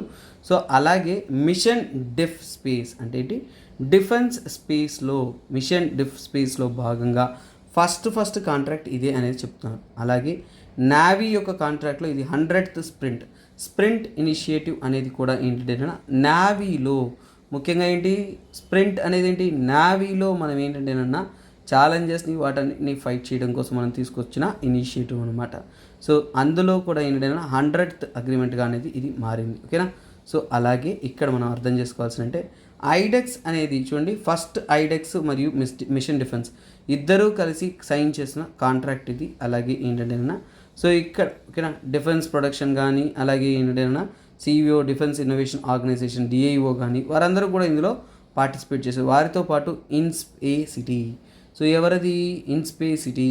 సో ఇన్స్పేసిటీ అంటే ఏంటి? సో ఇక్కడ గుర్తుపెట్టుకోండి, ఇన్స్పేసిటీ అనేది ఏంటంటేనా దిస్ పార్ట్. సో ఇది ఏంటంటేనా ముఖ్యంగా ఏంటంటే వారు గ్యాస్ బేస్డ్ సిస్టమ్ అనేది తయారు చేస్తున్నారు. ఏంటది? Gas based. ఓకేనా, gas based micro propulsion system అనేది వారు సిస్టమ్ అనేది డెవలప్ చేస్తూ ఉన్నారు. సో ఆ డెవలప్ చేస్తున్న సిస్టాన్ని స్టడీ చేయడం కోసం ఏంటంటేనా సో ఇక్కడ క్లియర్గా అనేది అందిస్తున్నారు. సో ఇక్కడ ఓవరాల్గా చూసామంటే one of the winner of the micro propulsion systems. So ముఖ్యంగా ఏంటి దీంట్లో ఏం చేయబోతున్నారు, సో ఐడెక్స్ అనేది కొలాబరేట్ అయ్యి ముఖ్యంగా ఏంటి క్యూబ్ శాట్స్, ఓకేనా. So cube sats propulsion micro propulsion system కానీ వాటిని రెడీ చేయడం అనేది జరుగుతుంది. కాకపోతే ఏంటంటేనా సో ఇక్కడ చూడండి ఇన్స్పెసిటీ అనేది ఏంటి, సో ఓకేనా ఇన్స్పెసిటీ ఇదేంటి డెవలప్ అవుతున్న gas based compact mission propulsion system అనమాట. సో నెక్స్ట్ తీసుకున్నాము అంటే దిస్ టెక్నాలజీ క్యాన్ బీ ఓకేనా ఇంటిగ్రేటెడ్ విత్ ద ఓకేనా శాటిలైట్. సో ఇక్కడ ఏంటంటేనా సో ఇన్స్పెసిటీ ద్వారా మనం డెవలప్ చేస్తున్న టెక్నాలజీ అనేది శాటిలైట్ కమ్యూనికేషన్స్లో వాటిలో హెల్ప్ అవుతుంది. అందుకోసం ఏంటంటే మిషన్ డిఫెన్స్ సిస్టమ్ ద్వారా ఏంటంటే ఇలాంటి మ్యానుఫ్యాక్చరింగ్ అన్నిటికీ కూడా వాళ్ళు ఏర్పాటు చేస్తున్నారు. అంటే టెక్నాలజికల్ సర్క్యూట్స్ వాటితో కనెక్ట్ చేస్తూ లో ఎర్త్ ఆర్బిటాల్లో వెళ్ళగలిగిన సిస్టమ్ అనేది కమ్యూనికేట్ చేయగలిగిన సిస్టమ్ అనేది ఏర్పాటు చేశారు. ఓకేనా, ఇది కొద్దిగా క్రిటికల్గా టెక్నికల్గా ఉంటుంది. బట్ సింపుల్ థింగ్ మన యొక్క డిఫెన్స్లో ఇన్వెస్ట్మెంట్ పెట్టుబడి అలాగే ఇన్నోవేషన్ని పెంపొందించడానికి తీసుకొచ్చిన స్కీమ్ అనమాట ఇది. సో చూడండి ఇది చాలా ఇంపార్టెంట్ ఆర్టికల్, ఇది ఇంటర్నేషనల్ ఆర్టికల్స్లో ఉంది. సో ఇది ఏంటంటే టర్కీ ఎలక్షన్ గురించి, ఇది ఇంటర్నేషనల్ రిలేషన్స్ గురించి ఇంటర్నేషనల్ ఇన్సిడెంట్స్ గురించి వాటి గురించి వచ్చిన టాపిక్. ఇది దేని గురించి అంటే టర్కీ, ఓకేనా, టర్కీలో జరుగుతున్న ఎలక్షన్స్ గురించి, టర్కీలో జరుగుతున్న ఎలక్షన్స్ గురించి టాపిక్. చాలా చాలా ఇంపార్టెంట్ ఆర్టికల్ అన్న. కొన్ని మనకి ఇంపార్టెంట్ అని తెలియదు కానీ ఇవి చాలా ఇంపార్టెంట్. ఆ విధంగా ఇంపార్టెంట్ అనిపించకుండా చాలా ఇంపార్టెంట్ అయిన ఆర్టికల్ ఏదైనా ఉందంటే అది ఇదే అనమాట. సో అందుకనే దీని గురించి నేను చాలా డీటెయిల్గా అనేది అందిస్తాను. సో ఫస్ట్ ఆఫ్ ఆల్ చూడండి ఈ యొక్క ఆర్టికల్లో స్పెషాలిటీ ఏంటంటేనన్నా ఇక్కడ టర్కీ ఎలక్షన్లో ఏంటంటే టర్కీ ఎలక్షన్ సిస్టమ్ గురించి తెలుస్తుంది. టర్కీ ఎలక్షన్ జరుగుతున్న న్యూస్లో ఉంది కానీ మనం ఏంటంటేనన్నా టర్కీ యొక్క ఎలక్షన్ సిస్టమ్ గురించి తెలుసుకుంటున్నాం. టర్కీ యొక్క ఎలక్షన్ సిస్టమ్ అనేది ఏంటంటే ఒకప్పుడు పార్లమెంటరీ సిస్టమ్ ఉండేది. సో టర్కీ అనేది 2018కి ముందు, ఓకేనా, 2018కి ముందు అంటే బిఫోర్ 2018 బిఫోర్ అనేది ఏంటంటేనన్నా వారు ఏంటంటేనన్నా పార్లమెంటరీ సిస్టమ్ ఫాలో అయ్యేవారు. ఏం ఫాలో అయ్యేవారు? పార్లమెంటరీ. మన ఇండియాలో ఏంటి పార్లమెంటరీ సిస్టమే ఉంది కదా. సో అలాగే వారు 2018 కంటే ముందు వాళ్ళు పార్లమెంటరీ సిస్టమ్ అనేది ఫాలో అయ్యారు. తర్వాత ఏంటంటేనన్నా 2018లో ఏమవుతుందంటే ఇక్కడ మీరు చూస్తున్నారు కదా రెసిప్ తయ్యిద్ ఎర్డోగాన్, ఓకేనా, ఈయన, ఓకేనా, ఆయన గారు వచ్చిన తర్వాత ఏంటంటే ఎర్డోగాన్, ఓకేనా. సో ఎర్డోగాన్ వచ్చిన తర్వాత ఏంటంటే he had change to the presidential system. So ఏంటది ప్రెసిడెన్షియల్ సిస్టమ్గా అనేది మార్చేశారు, ఓకేనా, ప్రెసిడెన్షియల్ సిస్టమ్గా అనేది మార్చేశారు. సో అందులో ఏంటంటే ప్రెసిడెన్షియల్ ఎలక్షన్ అనేది కండక్ట్ చేస్తున్నటువంటి విధంగా అనేది క్లియర్ చేశారు. అలాగే ఆ యొక్క 2018 తర్వాత ప్రెసిడెంట్ పవర్ అనేది ఇంక్రీజ్ చేశారు. అంటే ఏంటి ప్రెసిడెంట్ యొక్క పవర్ అనేది ముందున్నది అప్పుడు ప్రెసిడెంట్కి పవర్ లేదు కానీ ప్రెసిడెంట్ యొక్క పవర్స్ అనేది ఇప్పుడు ఎర్డోగాన్ అనేవారు ఏంటంటే పవర్స్ అనేది ఇంక్రీజ్ అనేది చేశారు. సో మ్యాక్సిమం పవర్స్ ఇచ్చారు. అలాగే ఏంటంటే అది మాత్రమే కాదు అతను ఏంటంటే ప్రెసిడెన్షియల్ సిస్టమ్ వచ్చిన తర్వాత అంటే సో పిఎం పోస్ట్, ఓకేనా, ప్రైమ్ మినిస్టర్ పోస్ట్ అనేది ప్రైమ్ మినిస్టర్ యొక్క పోస్ట్ అనేది అబాలిష్ చేశాడు అనమాట. అంటే ప్రైమ్ మినిస్టర్ యొక్క పోస్ట్ అనేది ఉండదన్నమాట. అలాగే ఏంటంటే దాంతోపాటు ఇక్కడ ఏంటంటే టర్కీలో వచ్చేసి ప్రెసిడెంట్ ఎవరైతే ఉన్నారో president is the head of government, president is the head of government అనమాట. సో ఒక గవర్నమెంట్ యొక్క హెడ్ ఎవరంటే ప్రెసిడెంట్. సరే, ఇప్పుడు ప్రెసిడెన్షియల్ ఎలక్షన్ జరుగుతున్నప్పుడు ఇక్కడ నుంచి ఏంటంటేనా ఎలక్షన్ అనేది ఎలా జరుగుతుందంటే సో ముఖ్యంగా ఏంటంటేనా సో మామూలు ఓటింగ్ సిస్టమే జరుగుతుంది. కాకపోతే ఏంటంటే ఒకటి ప్రెసిడెంట్కిను పార్లమెంట్కిను జరుగుతుంది. సో ఇక్కడ ఏంటంటేనా ఈ యొక్క టర్కీ ఫాలో అయ్యే సిస్టమ్ ఏమంటే మిక్స్డ్ సిస్టమ్ అంటాం, ఓకేనా. టర్కీ ఏ సిస్టమ్ ఫాలో అవుతుంది? మిక్స్డ్ సిస్టమ్ అనేది ఫాలో అవుతుంది. అంటే మిక్స్డ్ సిస్టమ్ దేనికి? ఎలక్టోరల్లో, ఓకేనా. ఎలక్షన్లో ఏం ఫాలో అవుతుంది? మిక్స్డ్ సిస్టంలో ఏం ఫాలో అవుతుంది ఎలక్షన్లో అంటేనన్నా సో ఇక్కడ రెండు పద్ధతులు. ఒకటి ఏంటంటేనా సో కాల్డ్ ప్రొపర్షనల్, ఓకేనా, ప్రాపర్షనల్ రిప్రజెంటేషన్, దాన్ని ఏమంటాం? ప్రాపర్షనల్ రిప్రజెంటేషన్ అంటాం. ప్రాపర్షనల్ రిప్రజెంటేషన్ దేనికి? ప్రాపర్షనల్ రిప్రజెంటేషన్ అనేది ఏంటంటేనా ప్రాపర్షనల్ రిప్రజెంటేషన్ అనేది ముఖ్యంగా పార్లమెంట్, ఓకేనా, పార్లమెంటరీ మెంబర్స్, ఓకేనా, పార్లమెంటరీలో ఉంటున్న మెంబర్స్ ఎవరైతే ఉంటారో వారి యొక్క ఎలక్షన్ అనేది ప్రాపర్షనల్ రిప్రజెంటేషన్. మరి ఇంకోటి ఏంటంటే ప్రెసిడెన్షియల్, ఓకేనా. సో ఇంకోటి అంటే మెజారిటీ ఓటింగ్, ఓకేనా. సో ప్రాపర్షనల్ రిప్రజెంటేషన్ ఒకటి, ఇంకోటి మెజారిటీ ఓటింగ్ అనేది దేనికి? మెజారిటీ ఓటింగ్ అనేది ప్రెసిడెంట్కి, ఓకేనా, ప్రెసిడెంట్. సో డైరెక్ట్గా అనేది ప్రెసిడెంట్గా చేసి ఎలక్షన్ అనేది చేస్తారు. సో ఓట్ అనేది ఎన్నుకుంటారనమాట. సో దీన్నే మనం ఏమంటాము? సో ఇక్కడ ఏంటి 2 బ్యాలెట్ సిస్టమ్ అంటాం. దీన్ని ఏమంటాం మనము? టూ బ్యాలెట్ సిస్టమ్ అంటాం. టూ బ్యాలెట్ సిస్టమ్ అంటే ఏంటంటే రెండు బ్యాలెట్స్ అనేది ఉంటుంది. ఓకేనా, ఏముంటుంది, రెండు బ్యాలెట్స్ అనేది టూ బ్యాలెట్ సిస్టంలో ఏంటంటే రెండు బ్యాలెట్స్ అనేది ఉంటాయి. సో ఈ రెండు బ్యాలెట్స్ ఉంటున్నప్పుడు మనం అర్థం చేసుకోవాల్సింది ఏంటంటే రెండు బ్యాలెట్స్ ఉన్నప్పుడు ఒకటి ఎవరికి, ప్రెసిడెంట్కి, ఇంకోటి ఎవరికి, పార్లమెంట్కి. ఓకేనా, సో అంటే ఒక బ్యాలెట్లో మీరు ఎవరికి ఓటేస్తారు, ప్రెసిడెంట్కి ఓటేస్తారు, ఇంకో బ్యాలెట్లో ఏంటి, మీ యొక్క పార్లమెంటరీ మెంబర్స్కి ఓట్ అనేది ఇస్తారు. సో కాకపోతే ఏంటంటే ఇక్కడ ఇంకొక ట్విస్ట్ ఉంది.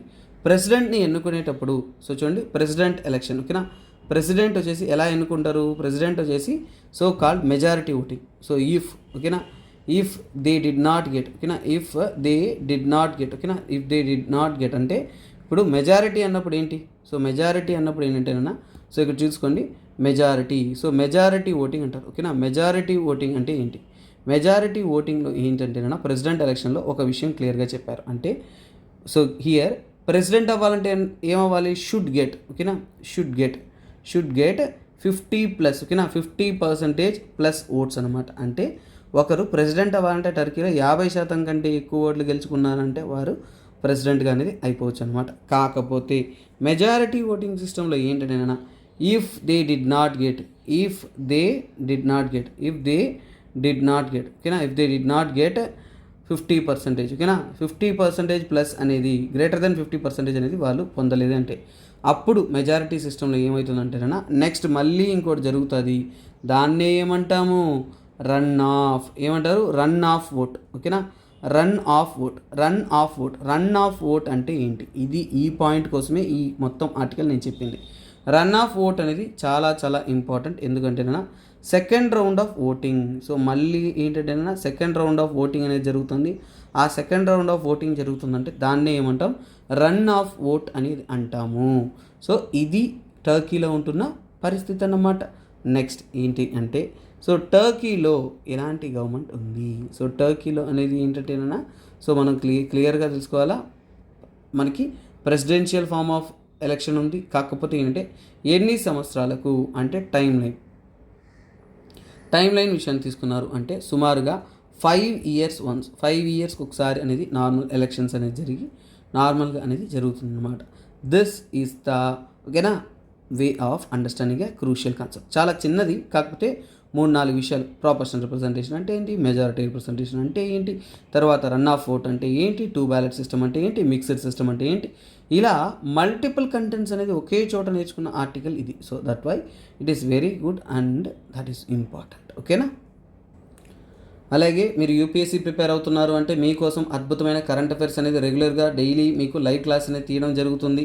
అంటే ఇక్కడ మనం కవర్ చేయని టాపిక్స్ కానీ, హిందూ కానీ, ఇంకా చెప్పాలి అంటే డౌన్ టు ఎర్త్ కానీ, పిఐబి కానీ, యోజన కానీ, కురుక్షేత్ర కానీ, ఇవేవి కాకుండా మీకు, ఓకేనా, ఇండియన్ ఎక్స్ప్రెస్ లాంటి న్యూస్ పేపర్ కానీ, ఇలా మల్టిపుల్ సోర్సెస్ నుంచి కూడా మీకు కరెంట్ అఫైర్స్ వచ్చాయంటే వాటన్నిటినీ కూడా మనం కవర్ చేయడం అనేది జరుగుతుంది, కాంప్రహెన్సివ్గా, క్లియర్గా, డీటెయిల్గా. ఓకేనా, so this is what. So ఈ కోర్స్ కావాలనుకున్నా అంటే 5,000 రూపీస్, మీరు జాయిన్ అవ్వాలనుకుంటే నెంబర్ని కాంటాక్ట్ అయ్యి జాయిన్ అవ్వచ్చు అనమాట.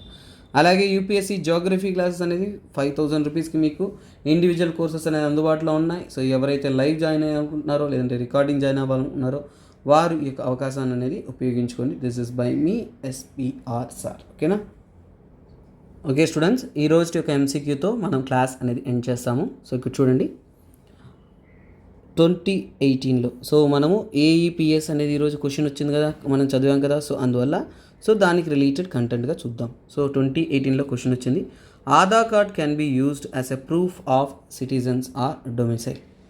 Once issued Aadhaar number cannot be deactivated or omitted from the issuing authority. So which of the following statements are correct. ఓకేనా, 2018లో అడిగిన question. So Aadhaar related question. ఈరోజు కూడా మనం AEPS Aadhaar enabled payment system గురించి చూస్తున్నాం. సో ఇప్పుడు మీకు అర్థమైపోతుంది, ఒకటి న్యూస్లో ఉందంటే ఎగ్జామ్లో ఎలా వస్తుంది, ఎందుకు ఇంపార్టెంట్ అనేది. సో పేపర్ రీడింగ్ యొక్క ఇంపార్టెన్స్ అనేది ఈ క్వశ్చన్స్ ద్వారా మీకు అర్థమవుతుంది. అలాగే గైస్ మర్చిపోకుండా మన ఛానల్ని సబ్స్క్రైబ్ చేసుకోవడం మాత్రమే కాకుండా ఫాలో అవుతారండి.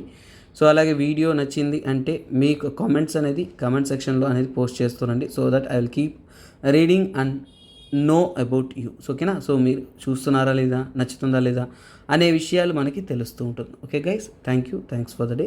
I will join you in the next beautiful Hindu news analysis. Bye bye, take care, have a nice day. This is me SPR. Okay na, so let's meet you in a next class of tomorrow. Bye bye, take care.